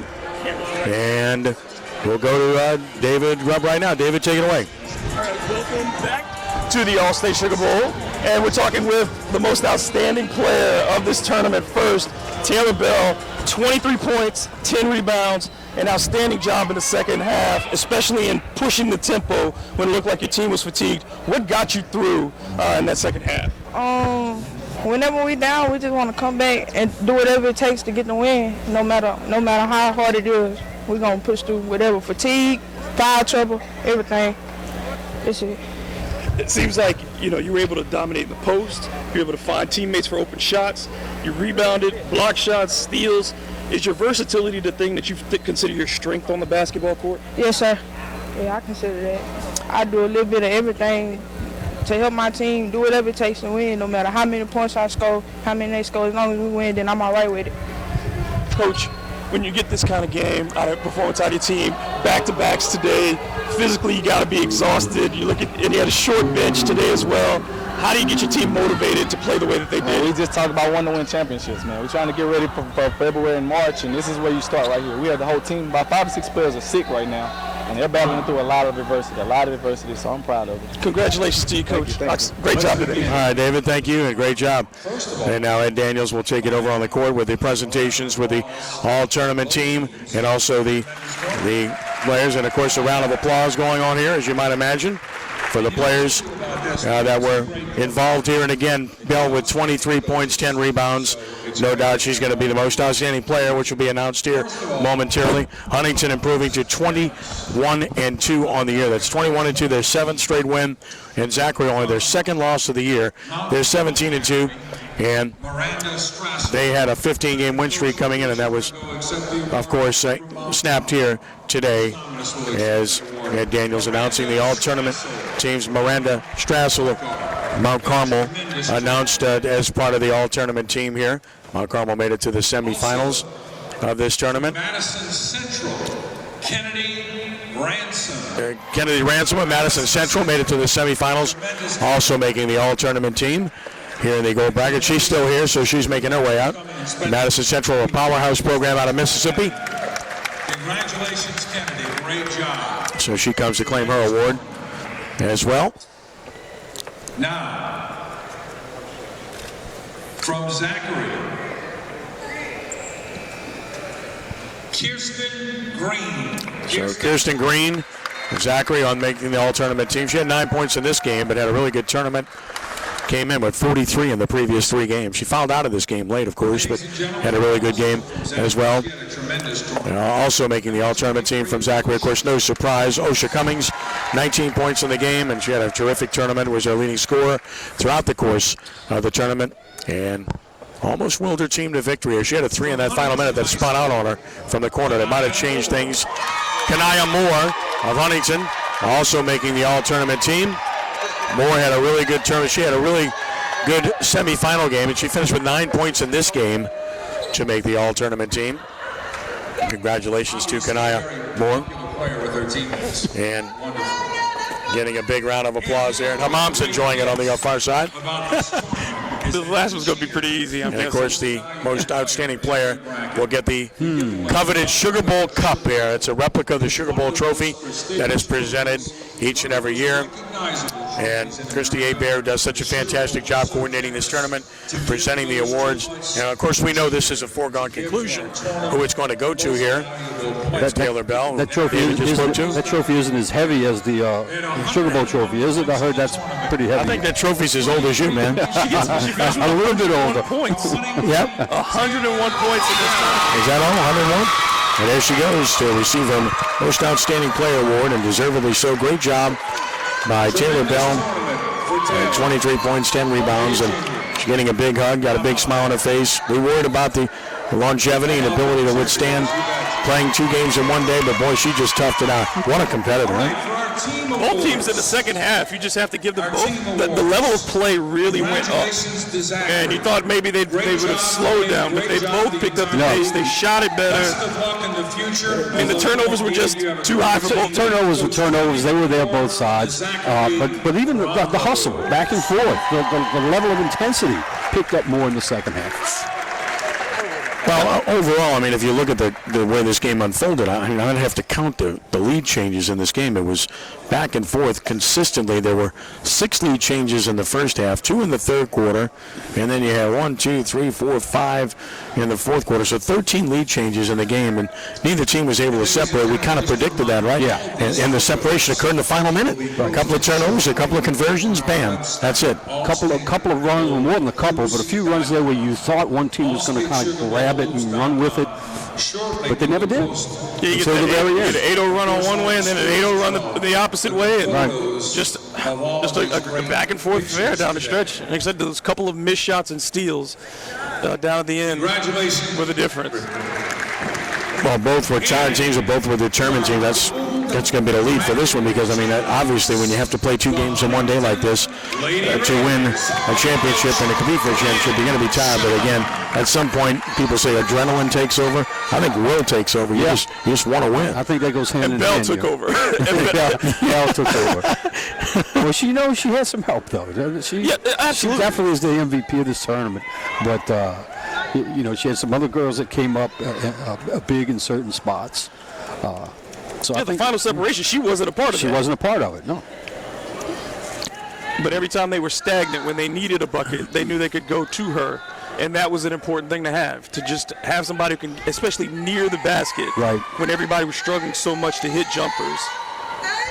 So the winners are getting their picture taken at center court right now. Congratulations to them. We also want to salute our friends at Gibbs Construction, a leader in the construction industry in Louisiana and the Gulf Coast for more than 35 years. Transforming dreams, visions, and plans into reality. Gibbs Construction. Our thanks to Gibbs for their continued support of what we do at CrescentCitySports.com. Good basketball game. Good start, guys. First of 4 championships here as the victory goes to Huntington. And it was a well-earned victory, 53-47. That was the largest margin. The entire game was 6 points, and that turned out to be the winning margin for the Lady Raiders. Just a quick recap here. Taylor Bell, 23 points, 10 rebounds. Janisha Bell had 5. Raven Sims, 5. Kanaya Moore with 9 points. 6 points for Jayla Allen. 5 points for Kalia Dean. For Zachary, Zoe Adams had 8 points. 9 points for Kirsten Green, made the all-tournament team. Alyssa Odell with 7 points. 4 points for Diamond Hills and 19 points for Osha Cummings. And in the turnover department, we mentioned that was going to be big throughout the course of the game. 21 for Zachary in the game, 18 for Huntington, and Huntington wins it 53-47. As we get set to flip the page to the next championship game. Final thoughts, Bill? Final thoughts, I think, like we said before, the effort, the tempo, the competitiveness picked up in the second half, and I think we said this earlier on too. Who was going to survive till the end, and it was Huntington that was able to survive right up there till the end. Those two big turnovers. Not to keep dwelling just on that, but those 2 turnovers at the end, I think kind of epitomized how tired Zachary had gotten. Took a lot out of them to keep coming back. And sometimes you expend so much energy coming back that you don't have quite enough to finish. I think that might have been the case today. And they're finishing around the rim. There were a number of block shots by Huntington throughout the game. And I think that inability that Zachary really had to convert those opportunities when they were close, when they did get offensive rebounds, that was a big part of it too. There were a lot of quick hands by Huntington and getting steals, overplaying the passing lanes. They did a really good job of that. And I think that those little moments added up over the course of the second half. And that dreaded rim of that on that side. That rim on the right side. Well, again, the turnovers in the final minute really proved to be the difference. And we kept talking about turnovers during the game, which are also a result of fatigue, and it turned out to be fatal. And then, of course, 1 3 ball by Cummings in the corner that spun out.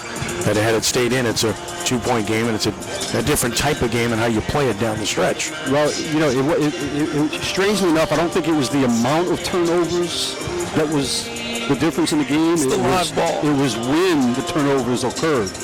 It's one thing when it goes out of bounds, yeah. Right, but both teams had an excessive amount of turnovers.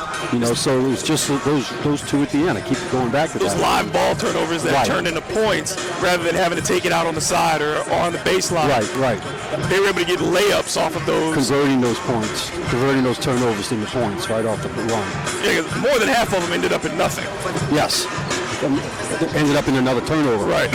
You saw a lot of those back and forth. But like you said, well fought though. You could go away from that game and you don't feel badly about what you saw. You saw 2 teams fight to the end. No, I'm sure Zachary's coach is telling her team right now that I'm proud of the effort that you gave. You gave it all you got. I can't ask of anything else from you. And she's exactly right. Nobody wants to lose. No. But you'll live with your team's effort, and that's what you see with the coaches. You can correct shooting, you can correct defense, you can correct positioning, but you can't correct effort. If people aren't going to fight for you, they're not going to. And those girls fought. A lot of times coaches will say you lose, or what did you learn from your loss? I don't know what you could have learned from this loss because of all the other things that went on. I mean, you could say that a lot of the turnovers were due to fatigue, a lot of the missed shots, but the effort wasn't any less because of the fatigue. So I don't think you look at this game and say, gee, we got to get better at this, we got to get better at that.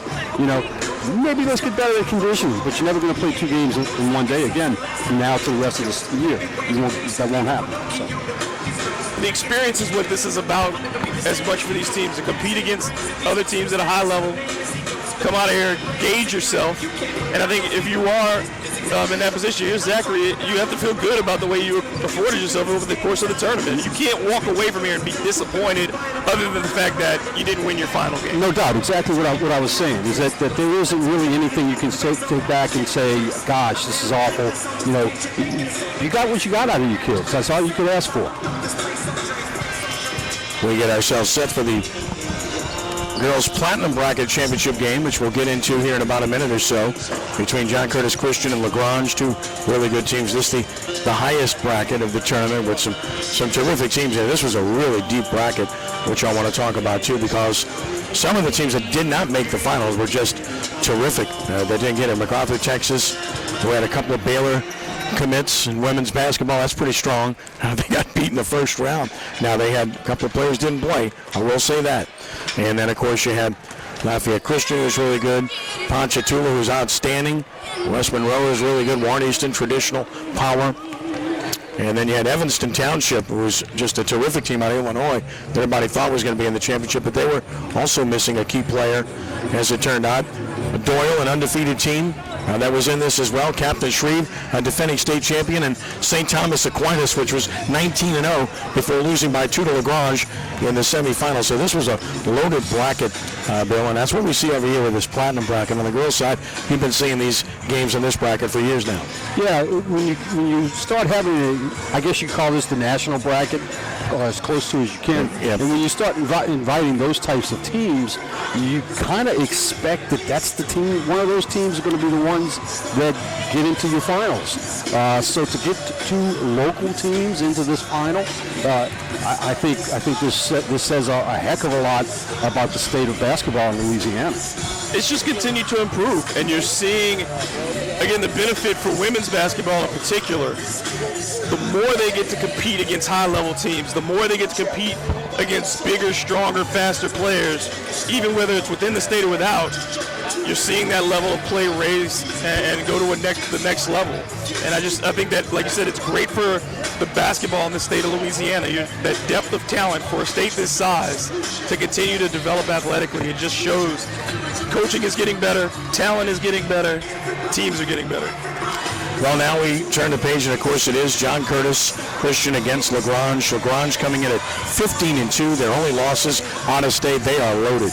Really good basketball team, and a team that unquestionably was one of the teams to watch coming into this event, and they have certainly turned out to be that team when you go back and look at what they've done in the tournament so far. And we'll go over some of those results for you as well. Of course, they're facing a team in John Curtis that's 11-1, that's won 3 consecutive state championships. This is a very young John Curtis team. When you look at, they're playing 2 8th graders on this team. The good news is they have a player named Jerkayla Jordan, the Tulane signee, who's just been terrific. And Bill, we've watched Jerkayla Jordan now since she was a freshman. This girl has been the MVP in the state championship game 3 straight years now. She won it as a freshman when Curtis had all those stars, and she's won it 3 straight years. And if they win this game, she'll be the MVP of this term because she's been tremendous. She's a great player. Yeah, there's not much left for her to accomplish other than another state championship. It's a credit to her. It's a credit to Barbara Farris and what she has done there, and it's a credit to John Curtis. This is definitely, I think you have to say, one of the premier programs, not just teams, but because of what they've accomplished year in and year out. This is one of the esteemed programs in the state of Louisiana. Well, Barbara's a brilliant coach, former WNBA player, and of course great player at Tulane. I did many of her games back in the Tulane days and really enjoyed that, and always have enjoyed the relationship that we have.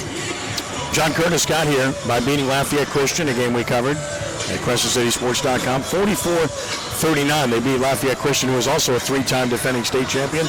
Then Curtis knocked out Sulphur, who had upset the MacArthur, Texas team.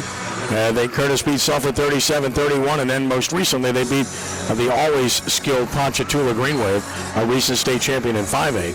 Beat them 52-44 in the semifinals at 9:30 this morning. And then, of course, on the other side of the bracket, LaGrange took out Madison Prep 34-13. Then they beat the Evanston Township team I talked about that was so good, 55-46.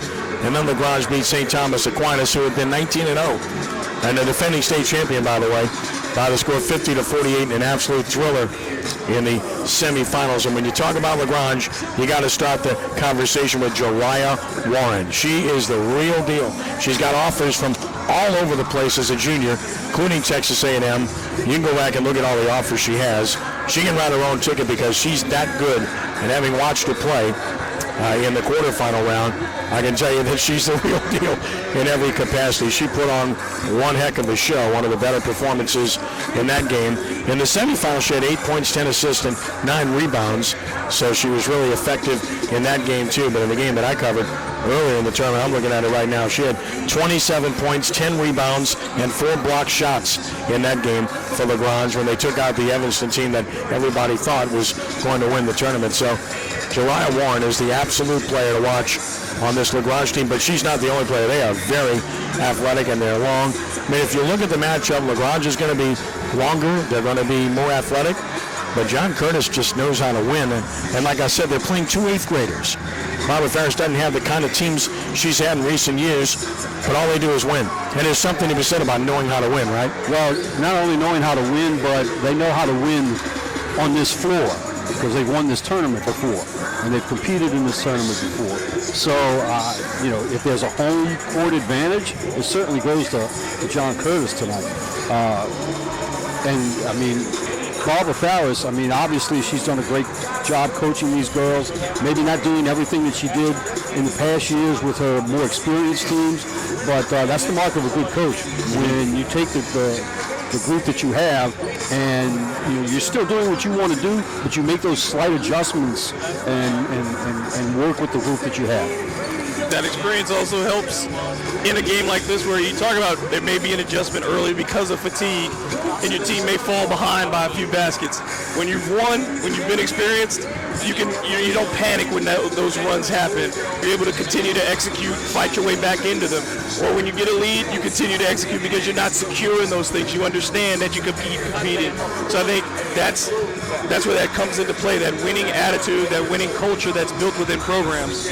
Well, the other thing about Jariah Warren is in the quarterfinal game, she went over the 1,000-point mark in her career, and she's only a junior. She's a special player, and she is one to watch, 6-foot junior. And again, you look at the offers she has, and she's going to get more before she's done because she's got the entire game, got the complete game that you want to see. She plays with passion on the defensive end, great off the bounce. She can shoot the ball. She rebounds extremely well. Just a really good basketball player, to say the least. So, again, this is a player that I had a chance to watch early in this tournament and had such a great impression of what she was able to do. And we saw, an even a greater performance, maybe the best in the tournament, was in the St. Thomas Aquinas win over their district rival, Doyle. That was an unbelievable game. 2 undefeated teams in that game. And St. Thomas Aquinas won at 76-72. And in that game for STA, Jalen James finished with 41 points, 16 rebounds. She had 5 blocks, 5 steals, and 3 assists. She's a great player. She was the MVP in the state championship game in Division III last year. And St. Thomas Aquinas lost by 2 to LaGrange in the semifinals. So that'll tell you something about Jariah Warren, who was really, really good. Again, she's got opportunities left and right, and she fills the box score. She leads basically in every category with her team. She did last year and does again this year, and she's got a great future, as I mentioned. She can write her own ticket with all the opportunities she's going to have at the next level, and still building on that resume as we speak. And again, Jerkayla Jordan, the Tulane commit. And Tulane has done well with Curtis players. Remember Dinah Jones, who went there most recently. And no surprise there, since Barbara Ferris is a great Tulane player. I love Tulane. So they've got a connection there. They really do. Yeah. And Lisa Stockton was here watching the Curtis game in the quarterfinal the other night. We had a great chance to see her here. Good to see Ron Hunter here, the Tulane men's coach, watching games too. Of course, we always attract a whole bunch of college coaches on both the boys and girls level here to watch this tournament. To no one's surprise, really good to be able to do that. So, getting set for introductions here momentarily. Being a Tulane fan, I'd like to see Coach Hunter ingrain himself more into the local atmosphere. He's such a wallflower. Yeah. He just doesn't seem to be getting into it at all. Not at all. He's not enjoying himself.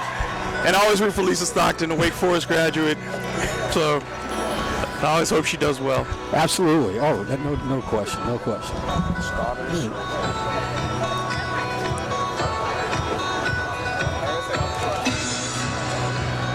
Sorry about that. Curtis, 5, 11, 12, 21. 25. 21, 25, okay. The green. 2, 3, 4. 2, 3, 4. 10 and 40. 10 and 40. All right, so we just got starters given to us. So we'll pass those on to you here for John Curtis, Janiah Holmes, Jane Wright, Sharon Kofel, Alexis Laverine, and Jerkayla Jordan. And for LaGrange, middle line carrier, Jariah Warren, Alana Gray, Asia Sam, and Deja Tinks will get the start for Coach Lakeem Holmes. It is 15-2 LaGrange Lady Gators, who will be wearing purple here in this game. Their purple jerseys, purple shorts, and the black numbers with white trim. John Curtis will be in the whites here with red numerals. And they'll have the blue trim on their uniforms here this evening as well. So, LaGrange is going to want to get out and try to push it when they can. Curtis has been that type of team for many years now, but with a younger team, maybe not the case. We'll see how this plays out. Like I said, LaGrange is going to have a size edge in this game, no doubt about that. And then it becomes a matter of neutralizing how you neutralize that size differential. We've seen on the boys' side for many years, Bill, how Riverside was so successful with smaller teams, just outworking people. First of all, just running them into submission and then just outworking them basically, and they always seem to rebound pretty well against bigger teams. That always would rebound well, always had a good shooter or two or more. Yeah, usually more than one. And they could just attack you in different ways. Yeah, they're not quite that team this year, but they do have a really good point guard in Gage Laverdane, an outstanding player. Was a quarterback in football too, and Gage had a 37-point game in this tournament against St. Paul's. Good basketball player. So Curtis on the floor. By the way, Alexis Laverine, great story there. You may have read about her. She's a national champion boxer. Okay, fantastic boxer and has been for many years on the national scene, part of the U.S. national team. And Alexis transferred. Her parents, of course, John Curtis and friends of mine, they were on the North Shore and they moved back to the South Shore to the Curtis District, and they transferred to Curtis where her dad went to school. And she's in the starting lineup here tonight. So I guess what I'm saying is don't get in any scuffle with her. Not a really good idea. No extracurricular. Tip off, and Jerkayla Jordan won the tip, and ball gets knocked out of bounds. And it's going to be LaGrange ball, even though Curtis had won the tap, couldn't control it. So LaGrange will get it here to get things started. And here we go. This is Jariah Warren with the ball. Long, talented, and excellent with the ball. Guarded by Laverine. Curtis opens man-to-man. Right side of the floor, it's Asia Sam. Sam down on the baseline, jumper good. There you go. That's Alana Gray putting it home. That was a nice shot right there to start the game off. Beautiful. Just turn around, put it up. Really good form. And a 2-0 lead, and LaGrange will trap the ball every opportunity. Curtis playing fast, gets it down low, up and down. That's a travel. Went up and got affected by the shot, did Holmes, and that's a turnover for Curtis, and LaGrange gets it back. I don't think she realized how open she was. She was looking for someone to block a shot. She was anticipating Warren, who Yeah. flew by her.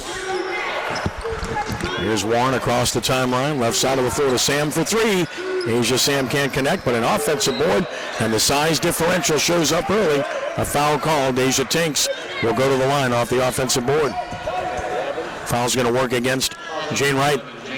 Her first, team's first, and at the line here is Deja Tinks to shoot two for the Lady Gators. Got the first.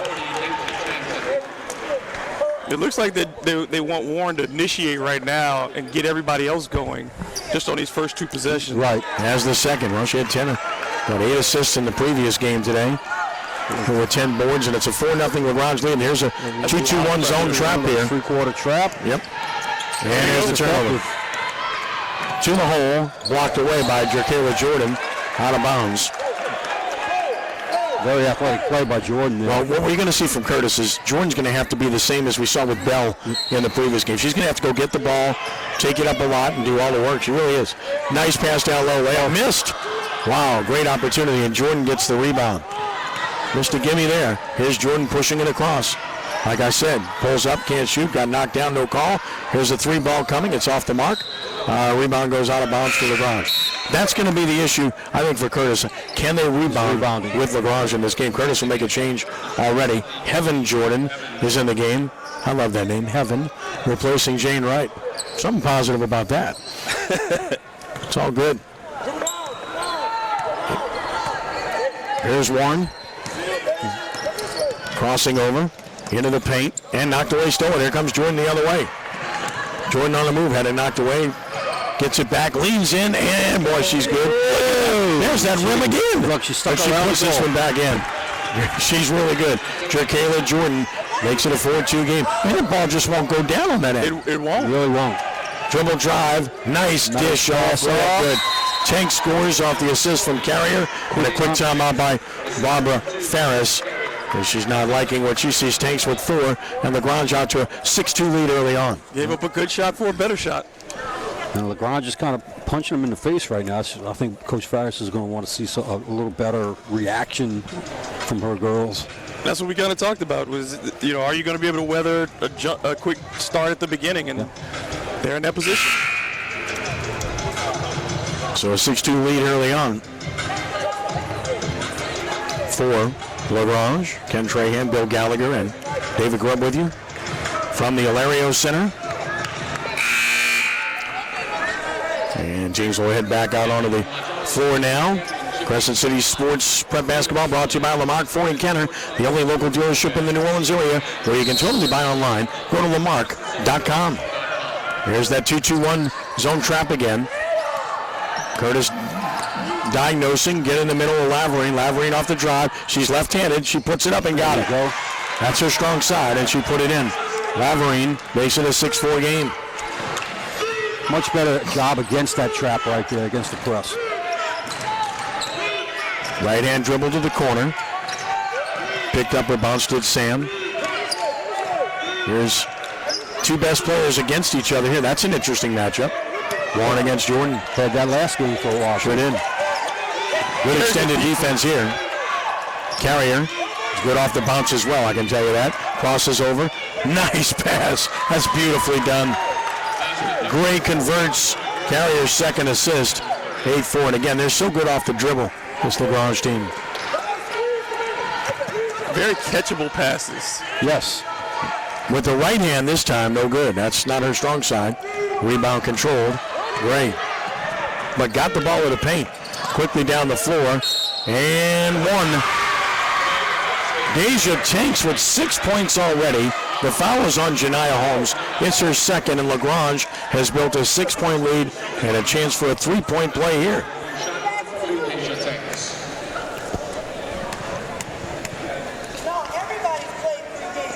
Can't get it. Somebody better grab the rebound. Holmes picked up. I mean, nobody wanted to go get the rebound, right? I mean, it was an and one. It's not like another free throw was coming. I think they all forgot. Out of bounds here. Curtis will keep it in front court. Coach is definitely waiting for her players to wake up. She just said everybody's played 3 games, haven't they? Right. Here's Jordan for 3. That's off. Rebound on the floor, and Tanks has that. But Tanks has been a real force early in this game. To Warren. against Jordan.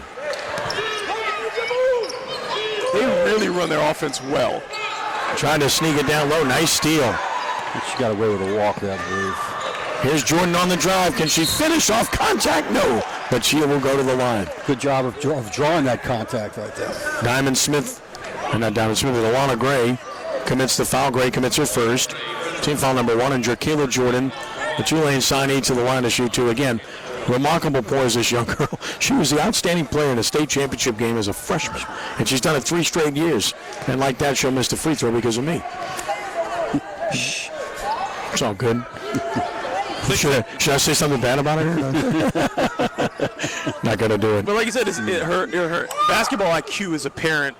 It just jumps off even though they've gotten off to the slow start. Missed them both. And there's Tanks with her 3rd rebound already. Curtis must capitalize on its scoring opportunities. Warren got it back. And they got Jordan on her. That's a great matchup. Spins away from her here. Dribble, penetrate, look at this scoop. Missed it, got it back. She's long, isn't she? Put it in. Poised as well. She's not the only one that's long. They're really long and lanky out there. And that's what I told you before it started, having seen both teams previously. Knew they'd have a definitive size advantage and experience advantage. The zone press works to that type of a player. Passing windows are very narrow. Yeah. And they close quickly. And a turnover here. Wingspan. So Curtis has turned it over 3 times, and they're in trouble early in this one. Asia Sam bears Warren for 3. That's off. Rebound controlled by Curtis. What you see out of LaGrange, too, is they have a number of players who can handle the basketball. Oh, a Euro step by Jordan, but she can't finish. And the rebound controlled by Gray.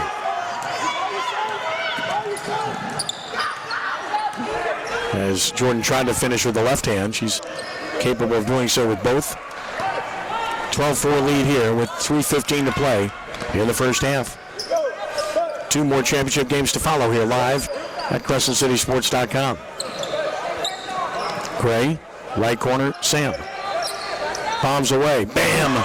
Asia Sam with the triple, and now it's a 15-4 edge for LaGrange as they've opened up a 9-0 run here to build an 11-point lead. And she had a hand in her face on that 3. Here's Jordan in front court. Leans in for the contact and scores. Didn't get any foul call, but nice body control to score it. And Jordan has 4, and it's 15-6. Just don't know where the other points are going to come from for Curtis against this longer team. Off the dribble. Carrier. Nice penetration. Man, that's sweet, isn't it? Great convert. She's got 6. Carrier's got 3 assists already. And she is really good off the dribble. 17-6 lead for LaGrange. Here's Jordan off the dribble drive. Euro step. Man, it's just scoring out. She's tough, man. 6 for Jordan, and it's 17-8. But like you said, Kenny, they got to get some help from somebody else. Yeah, and there's Jordan defending, knocking it away and stealing it. She can't do it by herself. Well, she is right now. She's trying. And she'll walk it up. Trying to catch her breath a little bit. Down 9 at the 150 mark of the first quarter. Man-to-man defense. Looks for the pick left. Gets it for 3. And, back rim, no good. Rebound controller by Laverine, threw it away. They got a rare offensive rebound, but then gave it up. They got to be a little more patient. Sure. And there's Tanks posting up. Boy, she gets the ball that low. Got no chance to match up with her. Foul is on Laverine. That's her first. And now substitutions for Curtis. Jane Wright back in. And Jordan Barfield is in. And 23, Alana Stevens comes on for LaGrange.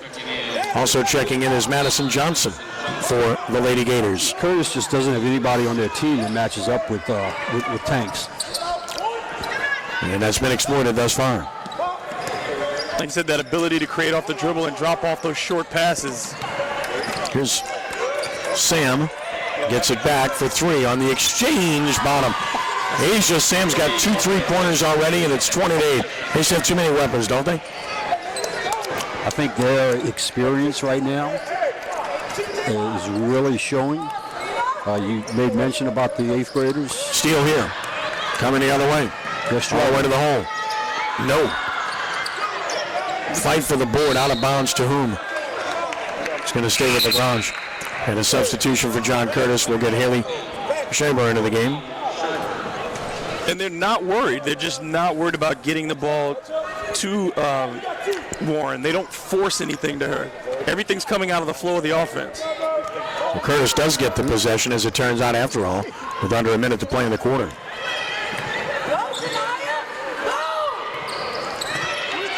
Jordan for three, that's off.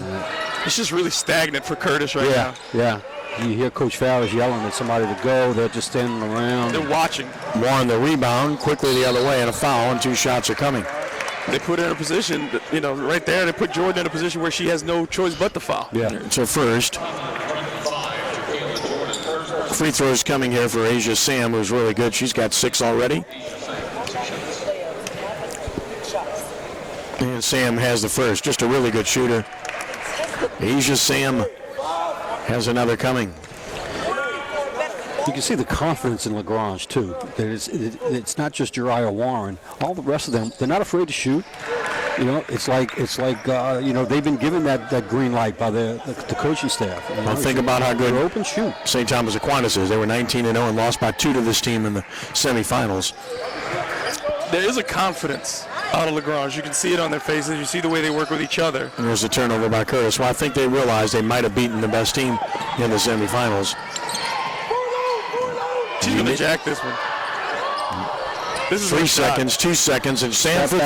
That's not going to happen. And the first quarter ends, and it's been all Lagrange. They lead John Curtis 22-8 at the end of the first quarter. And it's just been all Lady Gators, Bill. Well, this is the total opposite of our last game, where it went back and forth. Neither team really able to take a grip and a hold on the game. Lagrange, just from the start, just came out punching and has just controlled the tempo of this game and so far. Asia Sam with 8 points. Deja Tanks and Alana Gray with 6 each.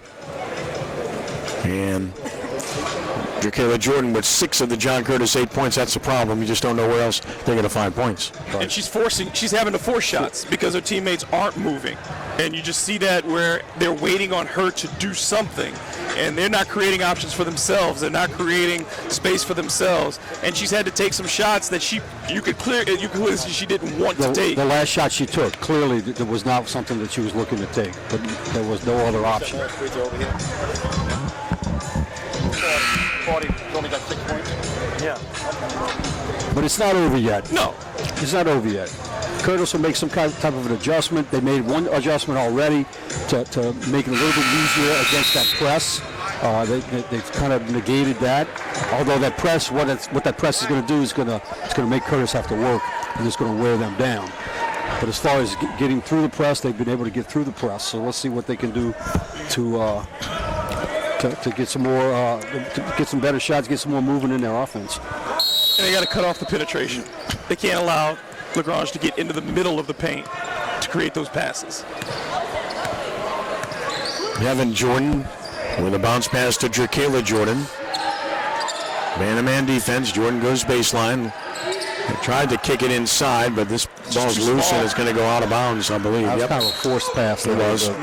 Well, it just doesn't have anybody to feed it to. They don't have any size down low to be able to really get it down there. Again, I think this just the lankiness of Lagrange is maybe it's something that Curtis has not faced yet before.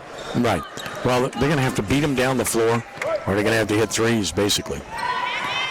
And they have to create separation with screens. Nice kick down low, but it fumbled away. Can't save it. There you Knocked go. away again. Great effort there by Jerkayla Jordan. Right into her own bench. Barbara Farris coaching her heart out over there, which is always the case. Got it in.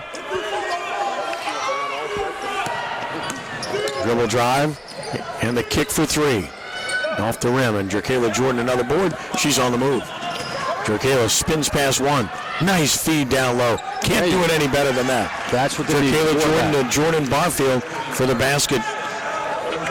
And it's 22-10. I think most people in the gym thought Jerkayla was going to take that all away herself. So created for her teammate. It's a really good pass.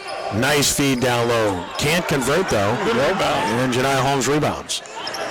Now to Jerkayla Jordan. Gets through 2. Hasn't knocked away. Teammate gets it back, traveling. Didn't expect the ball. Got knocked into her hands and she was on the run. Not much you can do there. If they don't have clear advantages in the break, they they just can't turn it over an open floor. You have to value the possessions a little bit more. Jane Wright on the floor for Curtis, along with Haley Scherber.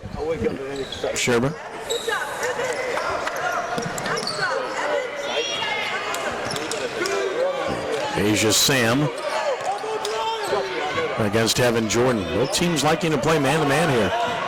Old-fashioned basketball. I like it. Beautiful job on the defense on the tie-up, of course, the turnover. That's good defense. No, Walt forced a turnover there. The jump ball. Arrow stayed with him. Lagrange. Yeah, the arrow stayed that way.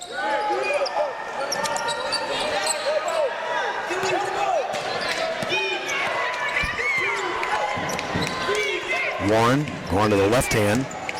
Knocked away. Good defense. But the defense couldn't force the turnover nonetheless. Warren gets it back off the dribble. Crosses over, scores. She'll go to the line with a chance for the three-point play. Jariah Warren with their 4th point of the game. Well, Jordan was down on the floor, so that gave her some extra space to operate. Space, yeah. So here's Warren at the line, over 1,000 points in her career. Nothing but net. She's got 5. And it's 25-10 Lagrange in control here. Crescent City Prep basketball on Crescent City Sports, brought to you by Riverlands Insurance in Luling. Meeting all your insurance needs, call Riverlands at 1-800-336-4579 or contact them online at rivens.com. That's RIVINS.com. 3-ball coming. Back rim. Jerkayla Jordan rebounds. Leans in. Beautiful up and under.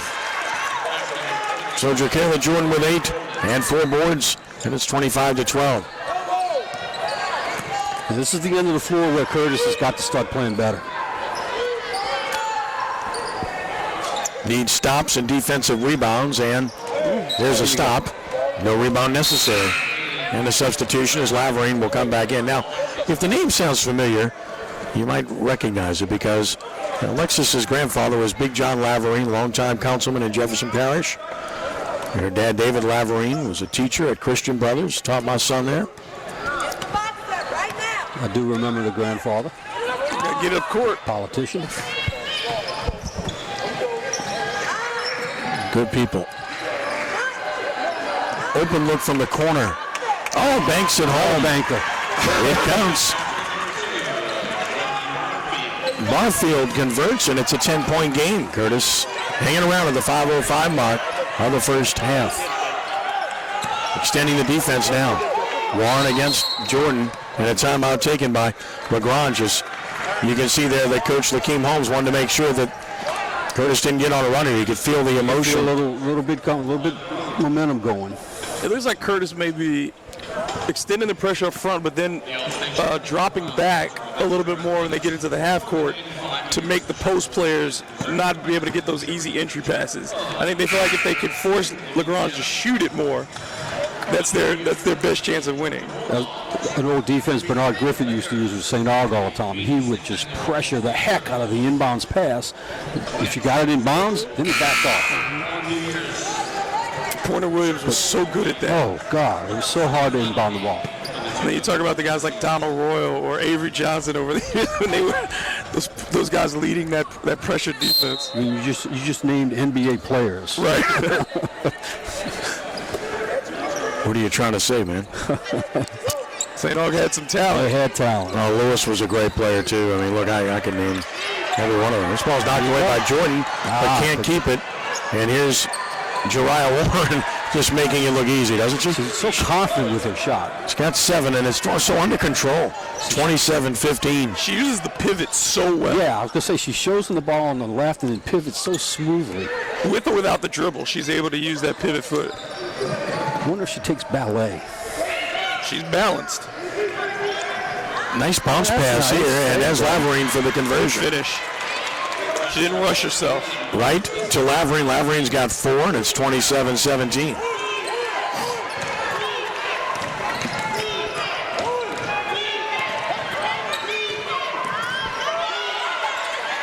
Stopped the dribble nicely needs to get rid of it and does. Now it's loose on the floor. And LaGrange winning most of those 50-50 balls, Bill. That was a big loose ball that Curtis could have gotten right there. But the pressure is impacting. Yes, it is.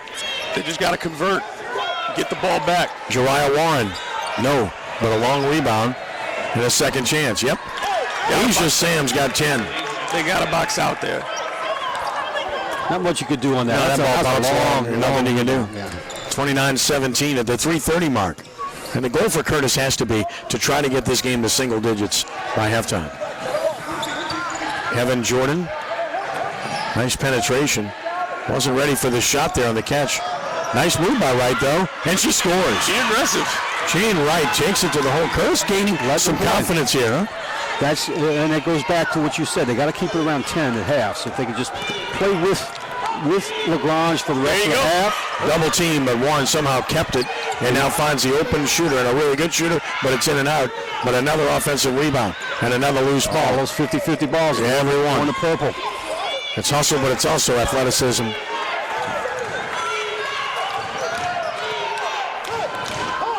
Warren restarts. Stevens in the game now, touches it. A lot of people touch it here. Warren baseline beat her man, but she missed the layup. And the rebound of Kayla Jordan. That was a big miss. I don't see that often. Now Jordan harassed and tied up, but Curtis will keep it. You're not seeing those touches in the post right now. Yeah. For LaGrange, they aren't able to get those post-ups that they got in the first quarter. They're putting Deja Tanks back in right now, though, so we'll see if that happens. She's well rested. Yeah, she's been out for a while. Taryn Koffel back in for John Curtis. Back in for LaGrange, number 40. Deja Tanks in the 2. Pressure here, got to get it across, and do barely to Laverine. Skip pass. Ooh, Jordan took a look, dribble, drive, step up and under, got it back, put it back up, no good. Rebound controlled by Warren. She's still forcing things. Yep. Well, she was trying to draw the foul there, I think, obviously, but didn't happen. Nice pass down low. And another missed layup. But another offensive rebound. Tanks, and she'll go to the line. Did they change rims when we weren't looking? Wright commits the foul. It's her second. 11. A second. Fouls on number 11, second personal 16.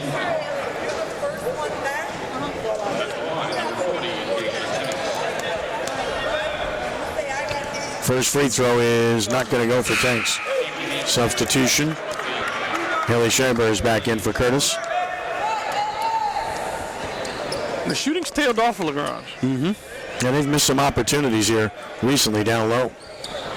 This one's short. And the rebound control. Curtis has to take advantage. Got it down. Right. Quickly the other way. Jordan, and she'll score. Well, that's the way to beat them.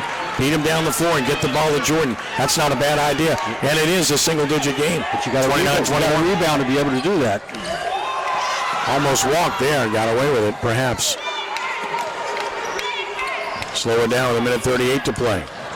Right in the Steal. chest. Nice steal. It's Jordan. Warren chasing her. She'll go left-handed and scoring. Smooth as silk. Jordan with 12, and it's a 6-point game. 29-23. That's how you know she's a good player, when she goes up with that left hand on the left side. She can go either way she wants. And that's what we talked about, that experience early of being able to weather a bad start, come back and start executing, make that adjustment. They seem to have done that. A team that knows how to win. Program knows how to win. Coach that knows how to win. Here's Tanks down low. A load and fouled, and will shoot two. If she catches it down there, you got no chance. I think that's 3 on Wright. Is that right? The third foul?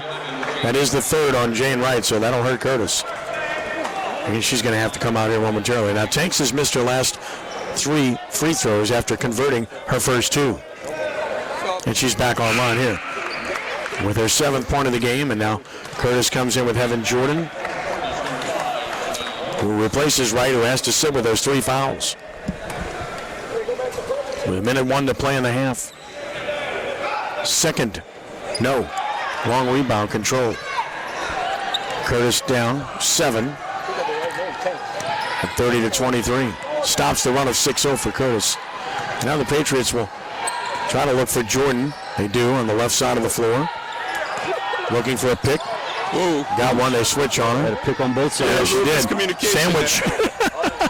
And Jordan backs it out and says one shot. And this is not a bad idea by Barbara Ferris at all. They've got this game at a working margin now. Keep it at 7 at worst, and maybe 5 or 4 if you make a shot at the buzzer. Instructions from Barbara Ferris. LaGrange not pressuring, so Jordan can just hang on to the bouncer out near the timeline. LaGrange is playing it right also.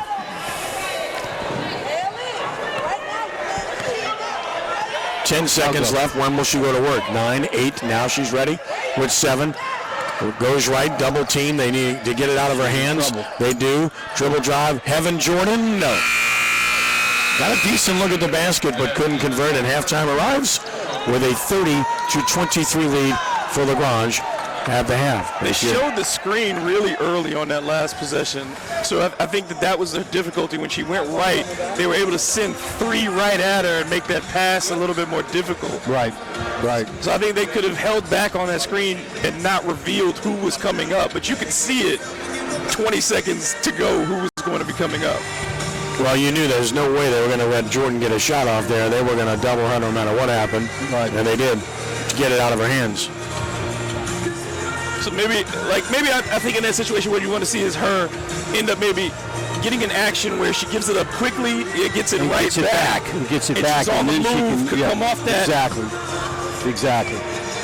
Yeah, I don't. You see it in the NBA. You see it at all levels. You just see what you saw there. You saw her just standing at the top. At least she did try to make something out of it. Too often, what you see guys end up doing is jacking up the jumper right from where they were in the first place. Right from where they were in the first place. A step back. And I just like to see you. That's not a last-second play. Continue to play basketball. Keep playing, right. And basketball requires movement. And when you allow the defense in any sport to be able to fixate on and know exactly where the ball is, it becomes so much easier to defend. Crescent City Sports Prep Basketball is brought to you by Lamar Ford. Huge things are happening at the big store in Kenner, including a huge selection of pre-owned inventory and the brand new indoor showroom featuring all makes and models. Come see our remarkable deals and service. Stop by or go to lamarck.com. And Crescent City Sports Prep Basketball is presented by Yale College Inn and Rockin' Bowl. College Inn, a true New Orleans farm-to-table restaurant, open Tuesday through Saturday for dinner, and the home of the New Orleans Prep Sports Hall of Fame. And our thanks to the Blanchard family for their support. So it's at the half, and it's 30-23, the lead for LaGrange over John Curtis Christian. Of course, still to come, we'll have 2 more championship games to be played here, which we will have live for you right here on CrescentCitySports.com. We sure look forward to bringing those to you, as they should be 2 good games. First of all, great story right here in New Orleans, as our next championship game will be at 6:30. As we get a chance to see the team with a brand that's very familiar, and frankly, I'm really glad to see it. Booker T. Washington High School of New Orleans. And they are a KIPP school, but they have changed their brand to Booker T. Washington, and I'm really happy that they've done that, because, look, I mean, I've watched this happen for so many years with schools. It was sad to see Forte go away. Lusher Charter's a really good school. It was sad to see a brand go away. It was sad to see McDonough go away with the brand that was there for many years. It's sad to see St. Aloysius go away. Frankly, I wish it hadn't, just a personal opinion. But, sad to see Redemptorist go away, and Redeemer Seton took over the name in that situation. Well, Booker T. Washington went away. The storm did in the school and flooded it, and it sat there, and then the KIPP school system took over the school, and it was KIPP New Orleans, and then they chose to rebrand Booker T, and now they want to be called Booker T. Washington, and they are the Lions, and they're wearing the same colors they wore when Ted Washington was an incredible coach, a man I admire greatly, and Bruce Seals was an unbelievable player. Just to see that back, I mean, tradition doesn't die. The same thing happened with John F. Kennedy, where my grandmother was the original librarian, and the school went away in the storm. They built a new school in Gentilly, Lake Area New Tech, and after a couple of years, they decided, you know what? We're going to bring back that brand. And in the process, they've brought back alumni and people that care about the name. And the same thing holds true with Booker T. I'm thrilled to see it. And by the way, they've earned their way to the championship game. And they'll be playing a powerhouse Dunham team that Bill and I are very familiar with, having seen them in the for several years and a recent state champion too. So that should be an intriguing matchup. But I'm sure you concur with me about the Booker T. Washington brand, right? Absolutely. It's great to see those kind of. I like to see that tradition too. And I remember all those schools that you said. And I've been in those gyms, and I've played in those gyms and coached in those gyms, and to see those names come back, and to see something like Booker T come back, it's just something about saying the word Booker T. It was just, that meant something. Booker T. You were playing Booker T. Well, it's a brand that's used all over the country for a man that made a tremendous difference in this country, in this world, for one. But secondly, there's a Booker T. Washington Shreveport, and has been for many years now. Right.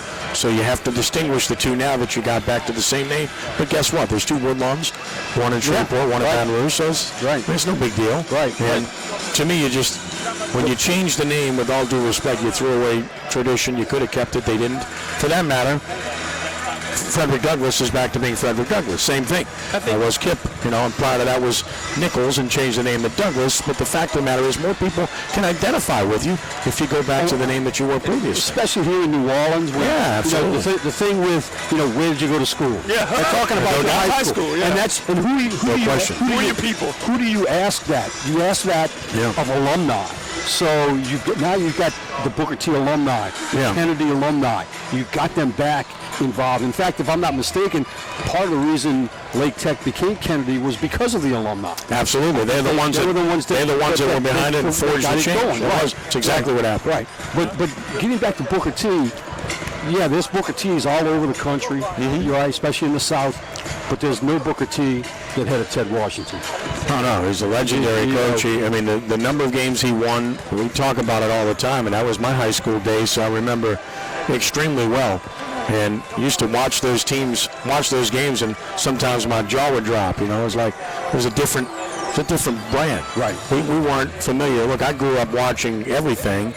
I saw your school play, and that team.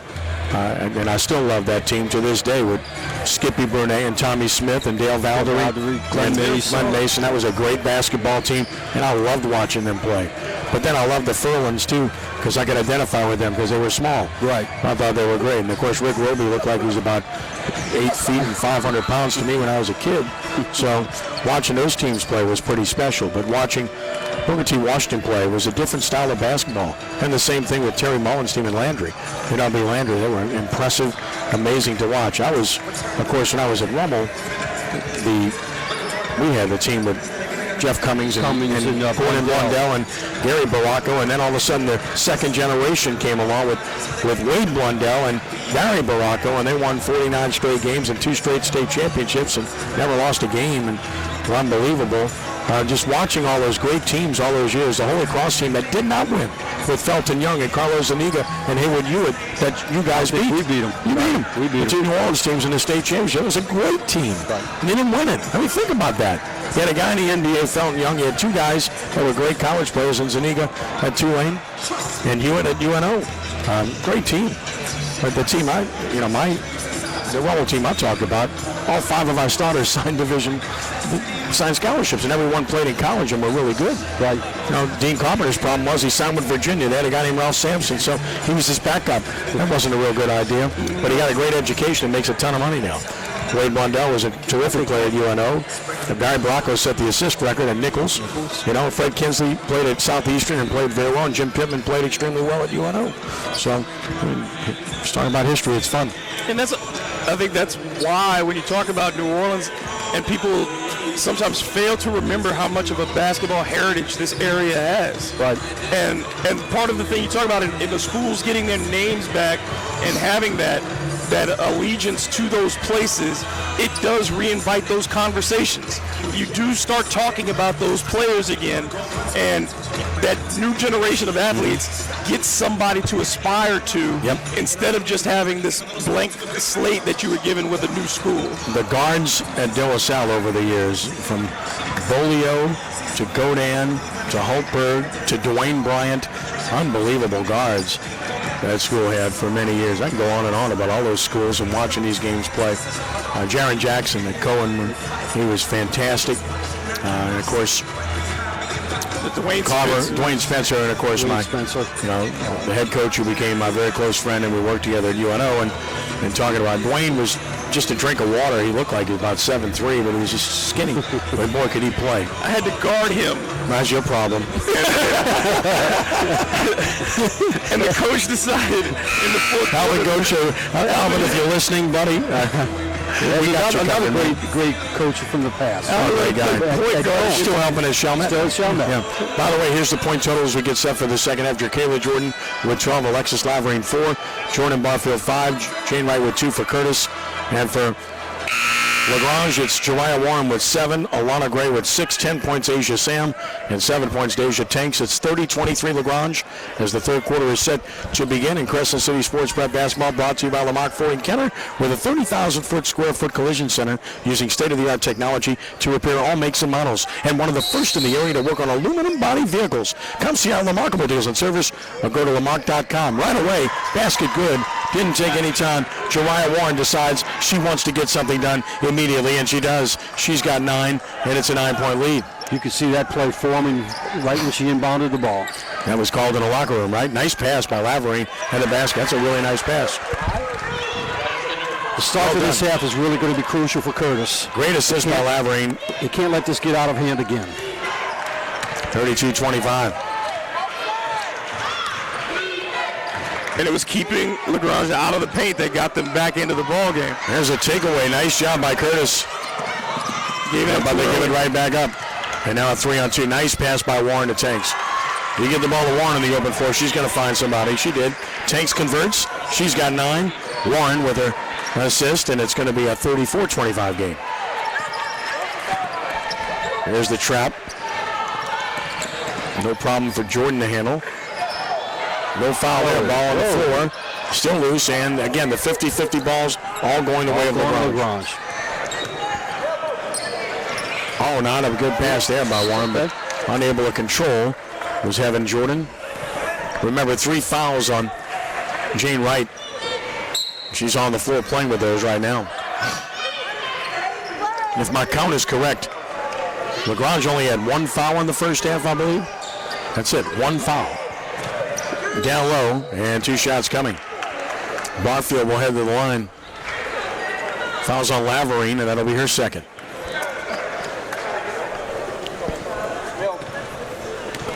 Alexis, one of our Allstate Sugar Bowl Amateur Athletes of the Month last year when she was a national championship boxer.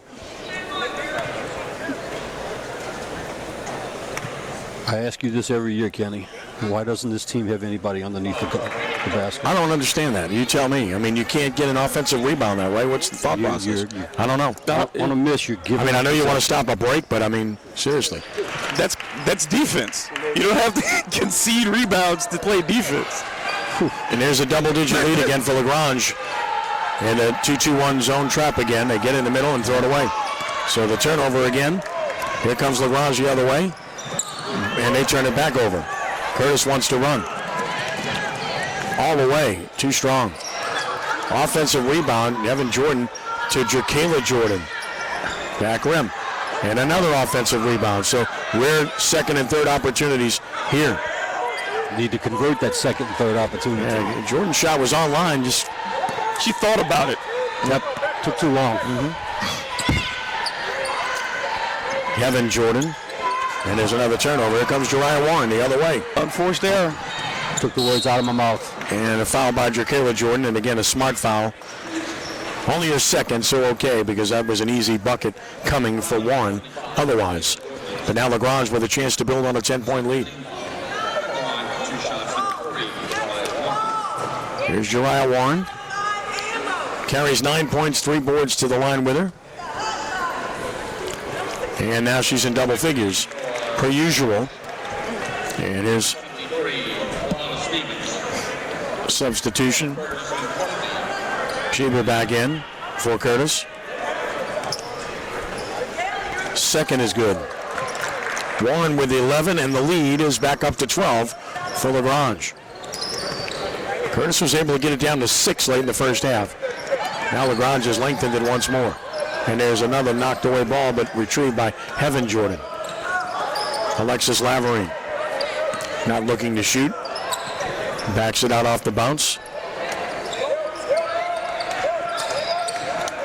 Jerkalo has to fall away. That's not going to happen, and Tanks will get her 5th board.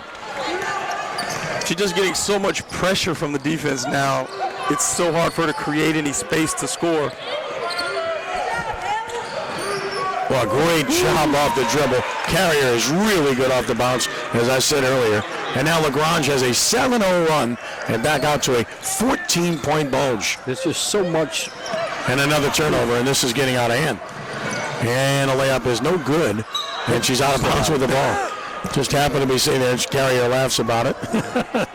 LaGrange is just, like you said before, Kenny, LaGrange can just come at you from so many different ways. It's not just Jariah Warren, you know, it's a number of other players there too, and you can't key on one person or the other. On the other hand, you know, they're looking for Chiquila over there, and if there's nothing there, they get stagnant. Curtis gets stagnant on their end. And you can tell that there are players who are not confident with the ball because they're turning their back to the basket, and instead of, you know, when you see the defense closing and they're closing high, they're passing it high. They're not stepping around. They're not dropping off bounce passes. Right. They're just letting it go. Or even faking a pass Right. and throwing a pass. Nothing like that, right. And you just cannot turn away. And you just see that where people are clearly just not, they don't want the ball in their hands, and the defense can tell that. Yeah, it's just the wrong time for their inexperience to show. Crescent City Sports Prep Basketball is presented by Yale College Inn and Rock and Bowl. Rock and Bowl now with 2 locations on South Carrollton Avenue in New Orleans and Jefferson Street in downtown Lafayette. See a full schedule of entertainment at rockandbowl.com. Curtis really needed that timeout to try to keep this thing in check. Slowly walking it up, Evan Jordan. Again, the 2-2-1 half-court trap.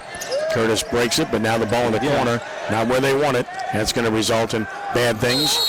Jump ball, alternating possession. Curtis keeps it, but boy, you don't want to bounce that ball into the corner with a smaller player against a trap defense. No, that's the wrong spot. You never want the ball into that corner. I mean, you're cutting yourself off. You're making it easier for the other team to play defense. Kevin Jordan. Inbounds pass. Got it on the get back. Blocked away, though. No contact. Call. Control. Well, a great ball handler here, Carrier, but they got 2 really good off the dribble. Crosses over like it's easy. Look at this, all the way to the sack. No foul called. Ball out of bounds, though, and LaGrange will lose possession to Curtis. That was a great change of direction. That really was. Well, Carrier and Warren off the dribble are as good as anybody you're going to see in this state. And Jordan's right there too now. Substitution here as Jacayla Winford is on the floor, along with Alana Stevens for LaGrange. And fresh legs in the game with a 14-point lead. Can afford that. Here's Jacayla Jordan going baseline. Up and under pass and stuffed. She might have been a little too much. Jump ball. Yeah, another jump ball. Yeah. Great pass by Jordan, but again, no size to be able to get that shot off. That's one she might be thinking about taking. Yeah. She had the step. It looked like she had the step. It's interesting with all the substitutions that LaGrange is making now that Jariah Warren is still in the game. Taryn Coughlin is back in for John Curtis. 4 minutes to play in the third. Curtis has scored just 2 points in the quarter. LaGrange by 14.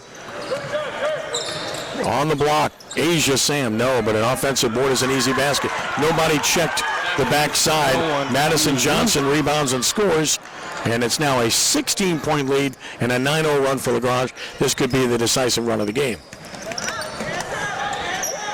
Up and under move, and it's just not there. Ball will stay with Curtis. Aggressive on the part of Evan Jordan, but again, in the trees, so to speak. That's not a good pass. All the way for the miss, but the rebound, Warren, and she scoops it in and made it look easy. Warren with 13, her 4th rebound, And now it's 43-25 and an 11-0 run for LaGrange. They've answered definitively here in the third quarter after a Curtis run late in the second quarter. Koffel back out top. Heaven Jordan had it poked away. Aggressive defense by Stevens. See, she's got to want to make Another that turnover. move. And a foul. She gave up on that play with the ball. Way too early, yeah. Take that one other dribble and just force the defense to do something. Foul was on Holmes, and that's her second.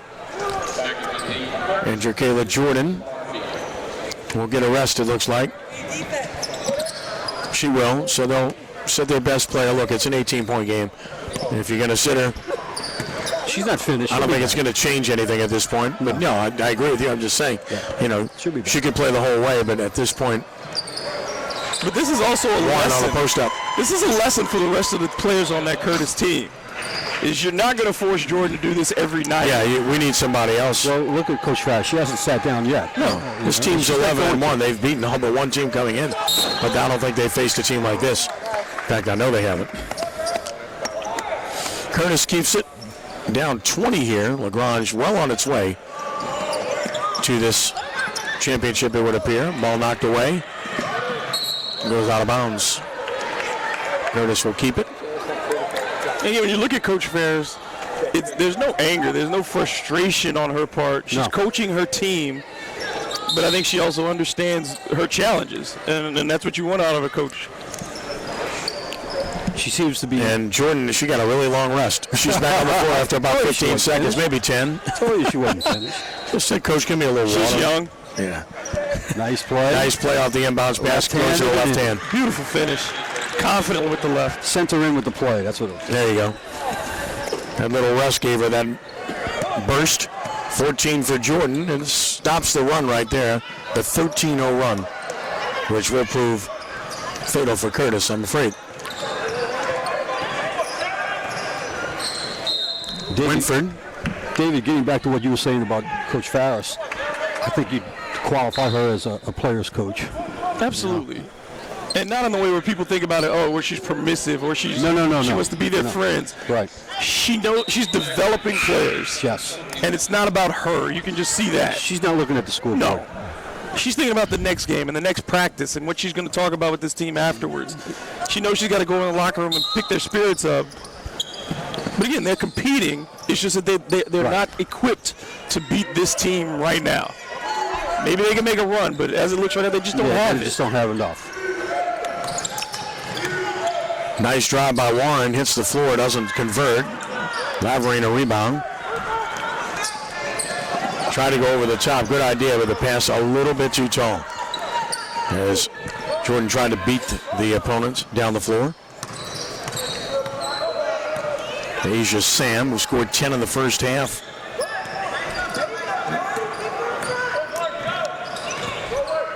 Nice pass down low. Tanks can't finish. Tanks wants it back. Too strong. And a foul call. It's on Laverine. Be her third. The 117 mark. And a timeout taken by LaGrange with 1:17 to play in the third quarter, and the Lady Gators comfortably ahead, 45-27. So again, we're looking forward to bringing you the boys' championships, the state bracket championship, Booker T. Washington, New Orleans against Dunham. That's coming up at 6:30, and then immediately following the finale, the boys' national bracket championship, it will be Tampa Catholic out of Tampa, Florida, against the Scotlandville Hornets. Looking forward to both of those. Lady Gators taking a timeout here.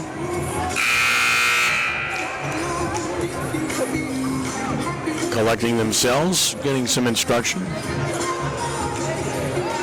Curtis now back on the floor. Now teams emerge back onto the floor.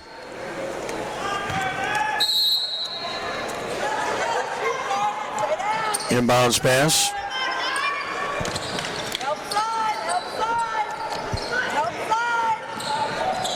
Nice up and under move. Won't go, but she'll get to the line. Jariah Warren strong to the hole again. She likes that move. She's done it a couple of times tonight. Number 25, Kayla Jordan, third. Jerkayla Jordan picks up her third, which brings us to an interesting stat here. And J.L. Van Gelder just handed me is missing the first is Warren. LaGrange now 15 free throw attempts, Curtis with 2. Tells you what you need to know. One team getting to the rim and getting to the rim, getting fouled, and getting offensive boards and getting fouled.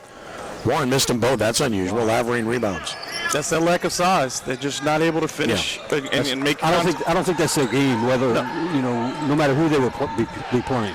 But Jordan should be able to get, against another team, Jordan would get to the line. She'd be able to create those opportunities. She just can't do that tonight. No. Under a minute to play in the third quarter. And that's knocked away. Great anticipation by Warren. Jordan doesn't want to foul. She doesn't. And she got to stop. She just did a great job there. No quit. No quit, that young lady. Barfield the rebound. Players hit the floor. And the foul called against Jariah Warren. That's how you win MVPs, though. That's right. In these types of games, it would be easy for her right now to say it's over. Yeah, it's only the second foul in the entire game against LaGrange. Crescent City Sports Prep Basketball presented by Yale College and Rock and Bowl. Rock and Bowl now with 2 locations on South Carrollton Avenue in New Orleans and Jefferson Street in downtown Lafayette. See a full schedule of entertainment at rockandbowl.com. Jordan for 3 off the rim short. Not able to hit from distance in this game thus far. Warren rebounds. Again, you wonder about legs, right? Nice drive in and out. Again, that rim doesn't like players, does it? Offensive rebound and now struggle for the ball. I would like to see what the percentages have been on that rim today.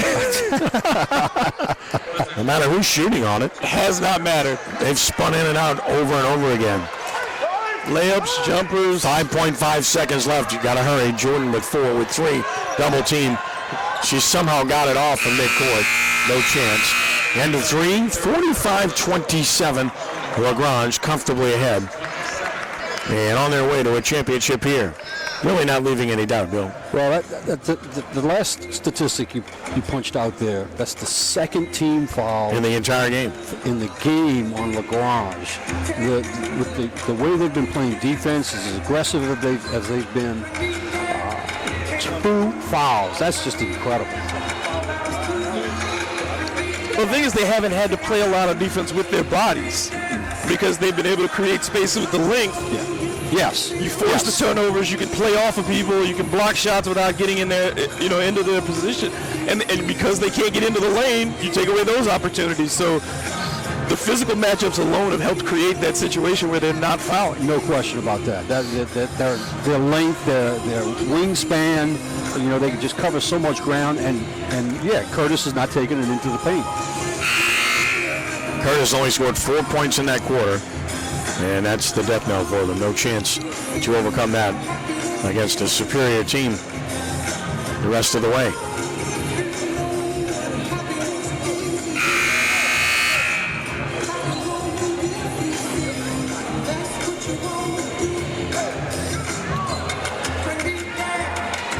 Fourth quarter set to begin.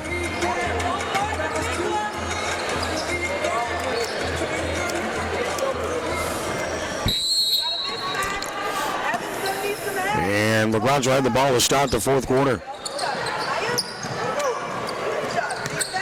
Warren out high, looking to balance the floor. To Tanks on the post, bounced away, but her teammate gets it, and Sam puts it up and in. And guess what? It's spun out again. And another whistle down low. And I believe a foul on LaGrange. Clock wasn't running. Clock wasn't running. Okay. So it'll be Curtis's ball. Clock wasn't running there. Close enough. All right, good.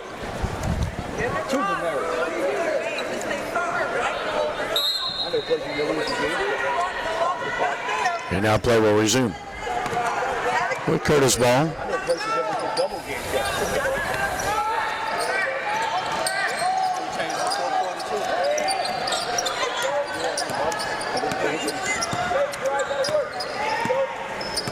Kevin Jordan just working it out top. Looking for Jacayla Jordan. Finds her. Guarded by Warren. Looking for a pick. Jump pass. Fumbled it off the leg and out of bounds. Another turnover for Curtis. They had 7 turnovers in the third quarter. It's never good when you have more turnovers than buckets. That's a problem. Curtis still playing, picked up full court, trying to make something happen.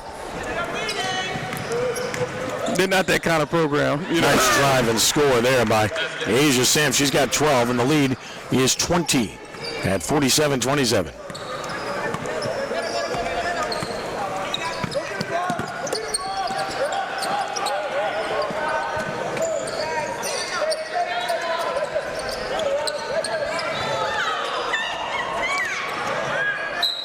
Trying to wrap around pass, and a whistle before that took place. A foul will be called on Lagrange. That's going to go against Asia Sam, so that's her first, and there's the third team foul against Lagrange. What I don't understand there is you get Jordan to give up the pass, and you're ahead of the double team now, but they stop. Yes. They stop, and you allow the double team to come and catch the next person. I think that there's something that Curtis Was hesitant as confidence with is their lack of confidence today. Against a better team. No question. Yeah. No question. Bam! Asia Sam, 15, her third triple of the game. Just outstanding, and it's 50-29. Lagrange just a complete team showing it. They haven't had to rely on one player. No. They've had a number of people do something at different points in the game. And just that ability for multiple people to catch, pass. Great block by Jordan. She took it away. Wow. Very impressive. And speaking of blocks, Warren gets one on the other end. Just too much length. And that's why that's only the 4th team foul. That'll be on Warren, her second. There've been a couple of blocks today.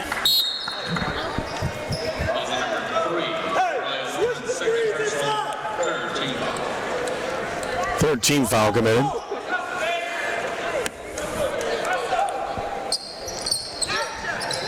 It's not there. That's there, which you'll not convert but shoot 2. So now some fouls going against Lagrange. This is on Gray, which will be her second. It's going to take a lot of free throws.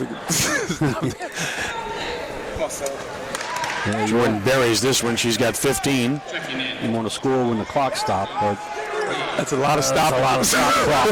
First made free throw of the game. A lot of stop clock. It's the first made free throw by Curtis in the game. Burying them both. Made it look easy. No net. Ball will stay with Lagrange. 50-31 now. Jordan with 16.7 rebounds. 2 blocks and assists in the game. Doing what she can. Not quite enough support.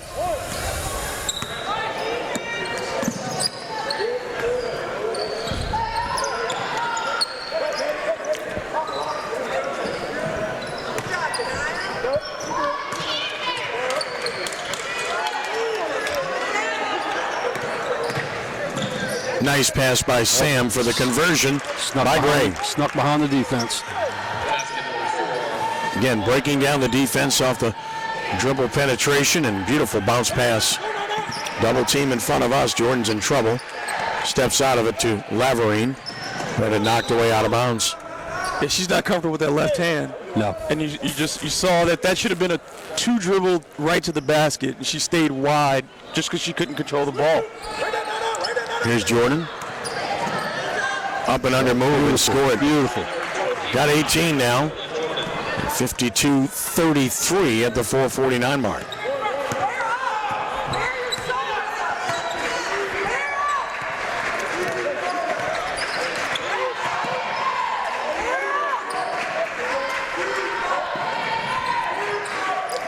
Nice up and under move. That'll score. Nice little move. As Asia Sam now has 17. She's really been a star in this game for Lagrange. Double team out near the timeline. Knocked out of bounds to Curtis. Go ahead. Sam, Carrier, Warren, Tanks. It's just the list goes on and on. The bullets that Lagrange has.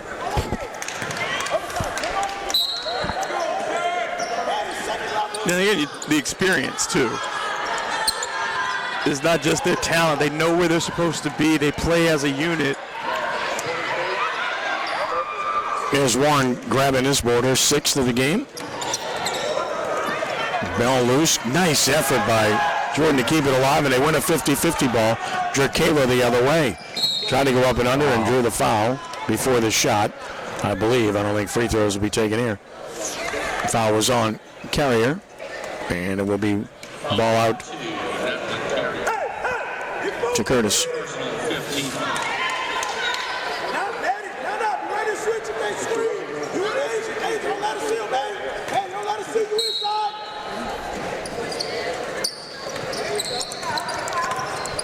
Stepping away from traffic smartly is Evan Jordan.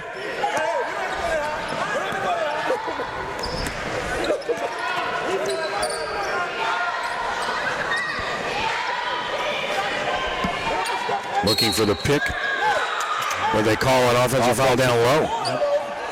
That's going to go against Jane Wright, and that's her 4th. Away from the ball. Did not get a shot as a result.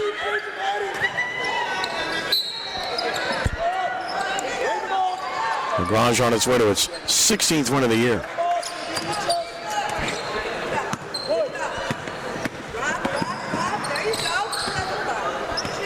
Barbara Farrer still coaching here. And a timeout taken by Lagrange with 3:26 to play. Maybe Coach Holmes thinking about substitutions here when you call timeout in this situation, right? Probably so. I think he was a little disappointed in what that offense was starting to look like on that possession. So you're looking at 17 points for Asia Sham, Joliah Warren with 15 to lead the way for Lagrange at this point. I got to pick one of those. Okay, well, it's got to be Warren. It's got to be Warren's at 6. Yeah. 27 on this report. Yeah, 6 and 5. 6 and 5. Right. Almost had a triple double with the same. Yeah, that's what we're going to do. So 54-33 lead here for Lagrange, and a timeout here to try to get things settled the way he wants them. And Coach Holmes well on his way to a prestigious tournament victory here. 2 boys championships still to come, which we'll have for you live here at CrescentCitySports.com starting at 6:30. We'll take a little break after this one before we get that action to you. Chance to catch our breath.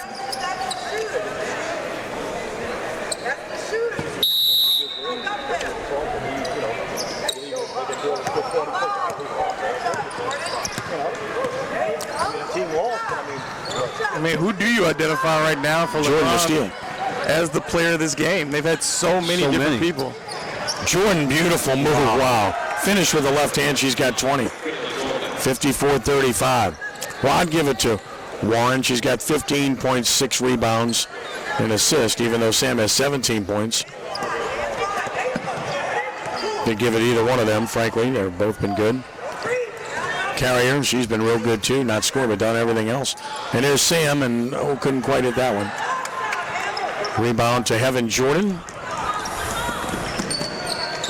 Nice move again. Wow, that's a terrific finish by Drakela Jordan. Special. Can you give it to somebody that isn't no. It ain't close enough to even think about that. Foul went against Warren, her 3rd. Drakela Jordan now with 22 of the 37 points for John Curtis. Looking for number 23 here. Jordan, 23? 23. Yeah, how about that? Well done. She's got a Jordan brand. Actually, I have no idea what she's wearing, but Those are definitely Nikes. I'm sure. Yeah, could be. You never know.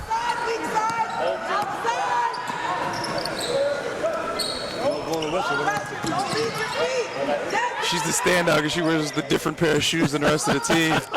Hers have camo on them. Okay. Nice pass by Warren. unable to finish. Carrier. Well, that's a great look by Warren right there. Sees the floor.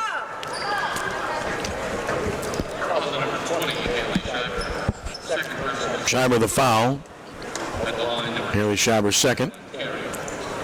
Free throw up. Free throw missed by Carrier. And we'll get Alana Gray back in.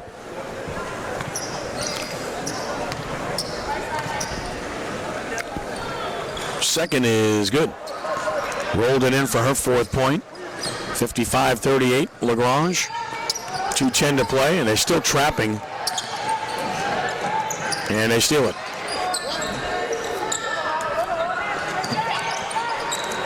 Warren holding on.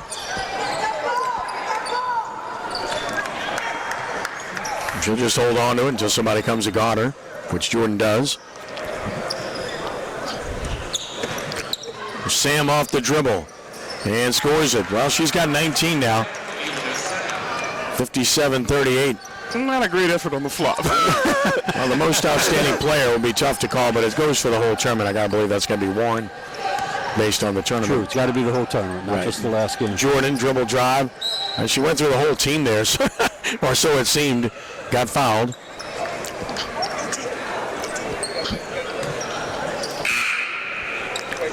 Foul was on Carrier. And it's a 1-and-1. And still competing with a minute 26 to play. Fouling, right? Part of the deal. Keep playing. So we'll get a chance to talk to the Victoria's head coach, Coach Lakeem Holmes. Jordan converts the first. Try to get a quick quarter or two from both before the awards go on. But David's second one is up, and that's good. So Jordan now with 25 points. As usual, just been terrific. 57-40, and Laverine will check in. And she'll get Jordan, and if this were a bigger crowd, she'd get a standing ovation. Yes, She's she been would. really good. Comes out of the game, I'll give it to her anyway, so there you go. So she finishes with the number on her jersey. There you go. Over the top pass, and Tanks has it. To Warren. Just got across, didn't she? Ooh.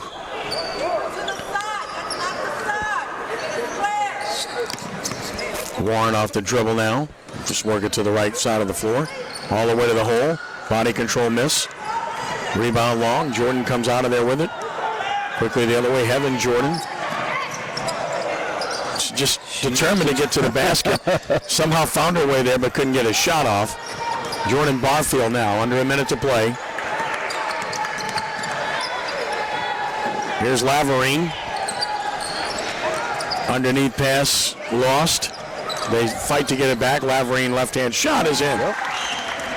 So Alexis Laverine with 6, 57-42 with 35 seconds left. And David, I guess, will talk to Jariah Warren. Oh, absolutely. So, like you said, she's been their most outstanding player over the course of the tournament. yeah. And her presence tonight, Yep.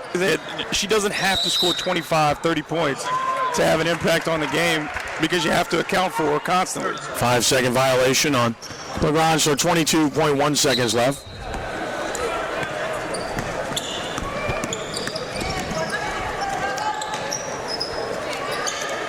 And Warren has another rebound. Her seventh. Countdown is on. And that's it. 57-42 victory for Lagrange over John Curtis. And Bill, no doubt about this one. They were just a better team. Yeah, no doubt. That was just too many bullets in the gun for Lagrange tonight. Not enough experience, not enough height, not enough much of anything for Curtis tonight. Again, Curtis, incredible effort to get to this point, to the championship game. So you take that with you, and you start getting better for February and March, and district play. Take it to the house from there. Lagrange goes back to the West Louisiana and works on their district, and we'll enjoy this tournament trophy. Well, we're going to have the presentation first, then we'll go ahead and get the interviews taken care of. So we'll get the presentation first, and we'll get all the particulars as for who is on the all-tournament team and such. We kind of know there's 3 in this game that will make it. 1 from Curtis and 2 from Lagrange, to be certain. So we'll have that coming up here shortly. Again, Jerkayla Jordan at 25.7 rebounds, 2 blocks, and assist as well. Jordan Barfield, 5 points. Janiyah Holmes, 2 points. Jane Whitehead, 4 points. Alexis Laverine with 6 points. And for Lagrange, Madeline Carrier had 4 points, along with 3 assists. Jariah Warren, 15 points, 7 rebounds, an assist, and a block. Alana Gray had 8 points and 3 rebounds. Asia Sam, 19 points to lead the way, and Deja Tanks had 9 points and 5 rebounds for the winners. And now presentations are going on for scholarship awards that are presented, which are really nice, to be sure. And I want to tell you about those recipients because I have the names for you right here. $1,500 in scholarship money in honor of the late David F. Michel Jr., Jefferson Parish detective, who served as a security officer for this event for many years. Those award winners include Kayla Henning of Evanston Township High School, Madison Gill of Ponchatoula High, Eugene Brown III of Southwest DeKalb High School in Georgia, Kentrell Garnett of Catholic High in Baton Rouge, and Nadir Barron of Math, Civics, and Sciences High School in Pennsylvania. So those are being announced right now. Here comes Kayla Henning to receive her scholarship. This is one of the really wonderful things among the many things they do with this tournament. So Kayla's going to get her scholarship award, which is quite nice. So now we'll get the family for David Michel's family. Dave's mother, Harriet. Dave's father, Dave's So Dave's family coming out to help present this, which is very nice. with his wife Donna and Kate, the granddaughter. So again, Kayla Henning of Evanston Township getting a $1,500 scholarship. Our court here, please. Nothing but smiles. That'll be a nice trip home. Really special. I'm sure it's something totally unexpected on Yeah. that part, too. Oh, of course. Before you head back to Illinois. Go to an out-of-town tournament and come back with a scholarship? Yep. So these No doubt. awards for each recipient go right to defraying their college tuition. So again, And it's a great way to picture opportunity. They're going to have 3 more of those, which again gets us a chance to set the scene for what's to come with the championships that we still have to present to you coming up at 6:30. It will be the boys' state bracket championship game between the Booker T. Washington Lions of New Orleans and the Dunham Tigers out of the Baton Rouge area. Now Madison Gill of Ponchatoula. Next scholarship award winner. She's going to make her way down from the stands. She's here right now. So good to see that some of these players are still here, even though their teams are finished playing. So Madison making her way out there to get her, claim her $1,500 sponsorship. So the state bracket championship coming up, Booker T. Washington and Dunham at 6:30, and that'll be followed by the finale, the boys national bracket championship, Tampa Catholic against the Scotlandville Hornets, in what should be a good one also that we look forward to bringing to you here at CrescentCitySports.com. 2 champions crowned now. a young man who would not be with 2 us this week. girls champions crowned here in Huntington Lady Raiders and the LaGrange Lady Gators. Georgia, Eugene Brown. Southwest DeKalb, Georgia's Eugene Brown III is the 3rd scholarship recipient. They had a flight out already, so they had to get to the airport. Eugene couldn't be here to receive his award, but he's been notified, and they're thrilled about it. Also award recipients Also receiving from scholarship Civics and Science award from Matt Civics and Sciences High School is Nadir Barron. Community Service is a mile. It's all about community service and what these young people do in their communities, as well as what they do in school. So they are receiving that. And there's Nadir Barron, good player too, by the way. Had a chance to cover one of his games in this tournament. So Nadir Barron getting that $1,500 scholarship toward his college degree, wherever he chooses to attend. And again, the family of David Michel, all smiles with him. Ladies and gentlemen, our 5th recipient, And then one more recipient Detective as David well. F. Michel Jr., is from Catholic And this is Kentrell Garnett Kentrell of Catholic Garnett. High of Baton Rouge. So Kentrell Garnett, Catholic High of Baton Rouge, will make his way down from the stands. Here he comes with his familiar black and orange Catholic eye look.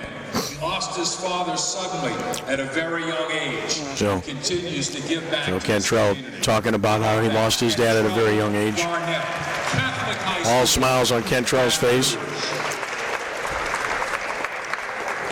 A lot of happy young people here as well. There should be, given what they have been able to receive here. Not just coming to play basketball, getting to be in this metropolitan area, At this time, and then, of course, having a chance to receive these awards.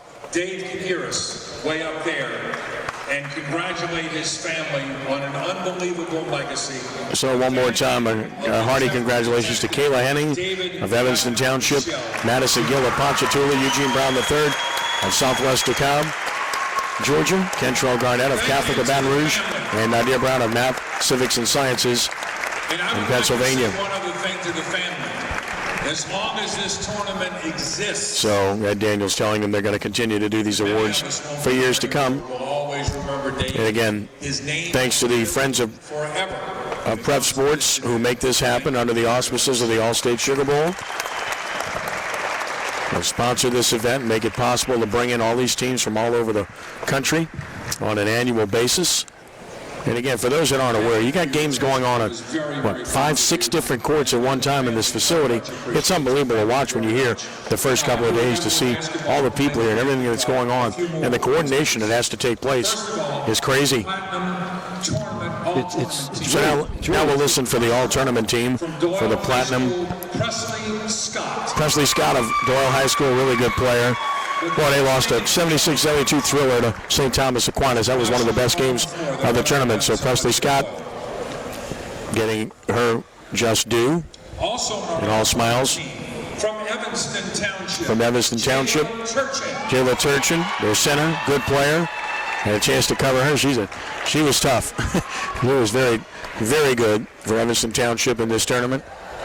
She makes her way out. You can rest assured Jalen James is going to be part of this. Now here we go. You want to bet? Yep. This girl's special. Jalen James. Special player. I mean, just a really, really good player. Not here right now, it appears, but boy, you talk about a great player. She was spectacular. 41 points, 17 rebounds. Amari Graves of Ponchatoula, another good player. Coach is going to accept. And a coach will accept the award for her. Yeah, I thought she used up her eligibility. Yeah. What are you trying to say, man? From John Curtis Christian School, Jerkayla Jordan of John Curtis Christian, of course.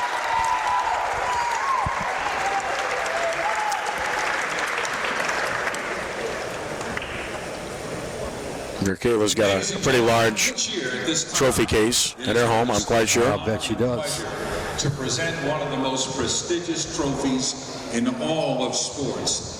It is the world-famous Sugar Bowl, and our friends at the Allstate. So now they're going to present the Most Outstanding Player Award. So we can give it to our most. And gotta believe it's Jariah Warren, even though Asia Sam was outstanding with 19 points. Rebounds and assists from LaGrange High School.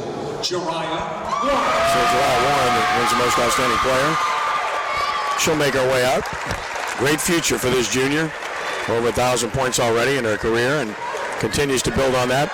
I got news for you, too. All you need to do is take a look at her. She's going to get taller than she is. She's 6 foot right now, and she's going to grow. And she's also going to get stronger. And she's really smooth. So there's your most outstanding player as LaGrange defeats John Curtis and wins it here by the score 57-42. All right, final thoughts, Bill, about this one? Well, you know, that's exactly what you said about Jariah Warren, that she's only going to grow, and that's what the colleges are looking at, her potential. And the potential for that young lady is just sky high. And as David said, it was just her presence on the court. Whether she was scoring or not, they had to be aware of her. So her awareness on the court and what she brings was a big difference in this game. Yeah, no question about it. John Curtis getting their just due right now as they get the runner-up trophy award. Then we'll have the award coming up for LaGrange, and then we'll have a chance to talk to Jariah Warren and talk to the head coach, Lakeem Holmes of LaGrange as well, when they make their way out here shortly. So a good hand for John Curtis and well-deserved. a very, very young as that's, again, a very young team that's going to be better as time goes on. Great future ahead. We look forward to seeing them again in 2021. And now the team award for the not state champion, but the champion of the platinum bracket of the Allstate Sugar National Cup Championship. Championship trophy to Coach Lakeem Holmes. Coach Lakeem Holmes and the LaGrange Lady Gators. High School Gators. Lady Gators not only go out there, they run out there. You can understand that, right? Emotion, it's real, it's good. Young energy. You think? Used to have that sometime, somewhere, right? That's what I was told. Yeah, you and I both. It's all good. So LaGrange getting their just due. We're calling for one or two other people to come get in the picture. They want to be inclusive. You gotta love that too. Don't want anybody to miss out, right? It's the team. Thank you to LaGrange. Thank you to John Curtis. Thank you to our scholarship So all good. and our all-tournament team. More great. Congratulations to LaGrange. They did a great job, and now we'll get David in position to grab our outstanding player and grab the winning coach here right in front of us, and we'll do that right now. So he goes to round him up. Got to get hold of him. So we'll get him live right now. Here comes Jariah Warren. Here comes David Grubb. And we'll turn them up. And we will take it away, David Grubb. Take it, David. Jariah Warren, most outstanding player of the tournament. Today against John Curtis, it seemed like you got a lot of help from your teammates. You were able to facilitate, able to score, and able to defend. You're very versatile out there. Is that the strength of this team? Yes, sir. Whenever they had their best player on me, so I just gave Adrian the ball, so it was easy for her to score. What was the challenge today coming in? You played 4 games in 3 days. Was fatigue a challenge, or was it just a mental test for this team? It was a mental test, just keeping the same energy throughout the whole game like we've been doing. Thank you so much. Coach, great performance by your team this weekend. What was the difference in getting over that hump today? Curtis made that run in the second quarter. You come out in the third quarter and start the way you do and really separate yourself. We always talk about keeping that same energy. Honestly, it's our depth. Like, we have great outstanding players like Jariah, Asia, Deja, Alana, and Addie, but when we bring off the bench, we're able to keep playing our same style regardless who's in. And we throw waves of bodies at people. And I'm just proud of the whole team as a whole, even with the energy on the bench from players who didn't even play. It's just always like that. We challenge them. When you play defense that way, how many teams can really be a challenge to you? That's what we talk about all the time, man. We knew there was a good defensive team. We've watched them play for years, and we was like, hey, that's the type of thing we talk about in the offseason is if you can't score, you can't win. So we always challenge them on the defensive end. We let that lead to a lot of our offensive our scoring through transition and stuff, through pressing and stuff like that. Coach, congratulations. An outstanding performance by your team. Thank you. All right, David, thank you. And thank you, Coach. Appreciate it. Good job as LaGrange wins this one. And they earned it. They were just a better team here in this game as LaGrange goes away with this one by a solid margin, and the margin was real, 57-42. And they're really, that was really a decisive margin. And really the margin was not only really, could have been bigger, Bill. I think you look at what LaGrange was able to do in this game. They were just really the better team from start to finish, weren't they? No question about that. Their length, their wingspan, their energy, they just were able to impose their will on John Curtis. Like I mentioned before, it's just a shame that Curtis's inexperience showed up today. But Curtis is going to be there. They're going to be probably back in the Final Four when it gets to Division I playoffs in March. They'll be there. I'm sure LaGrange is going to be there. That's a really outstanding team that can just come at you so many different ways, offensively, defensively. They're a good package for a team. David? Yeah, and, they say, styles make fights, and it just wasn't the right style for Curtis in this matchup. You can see what they do well, and the things that they do well, LaGrange was really able to take away pretty easily in the second half, and made them just relying on one player. And you can do that, and like Coach talked about, their depth, their defense, that set the tone, and that's going to carry them a long way. But you can still see that the future looks good for Curtis. They have the ability to have a great coach, and they have a player at the top who is as good a leader as you're going to see at the high school level. Well, just a very solid win for LaGrange. 16-2 now. With the win, Curtis drops to 12-2 with the defeat. Hey, we're just getting started. We're only halfway there. We got the boys' championships to come. First one coming up at 6:30 or so. Booker T. Washington Lions of New Orleans against the Dunham Tigers of Baton Rouge. And then, of course, we'll have the finale, the National Bracket Championship, the Tampa Catholic boys, the Crusaders, taking on the Scotlandville Hornets. And that game will follow somewhere around 8 p.m. And we look forward to bringing that to you. Once again, our final here, 57-42, a victory for LaGrange over John Curtis. We're going to sign off for a little bit here. We'll be back at you, probably around 6:20 or so, 6:25. So we hope that you will stay with us for coverage of the boys' championship still to come here through CrescentCitySports.com.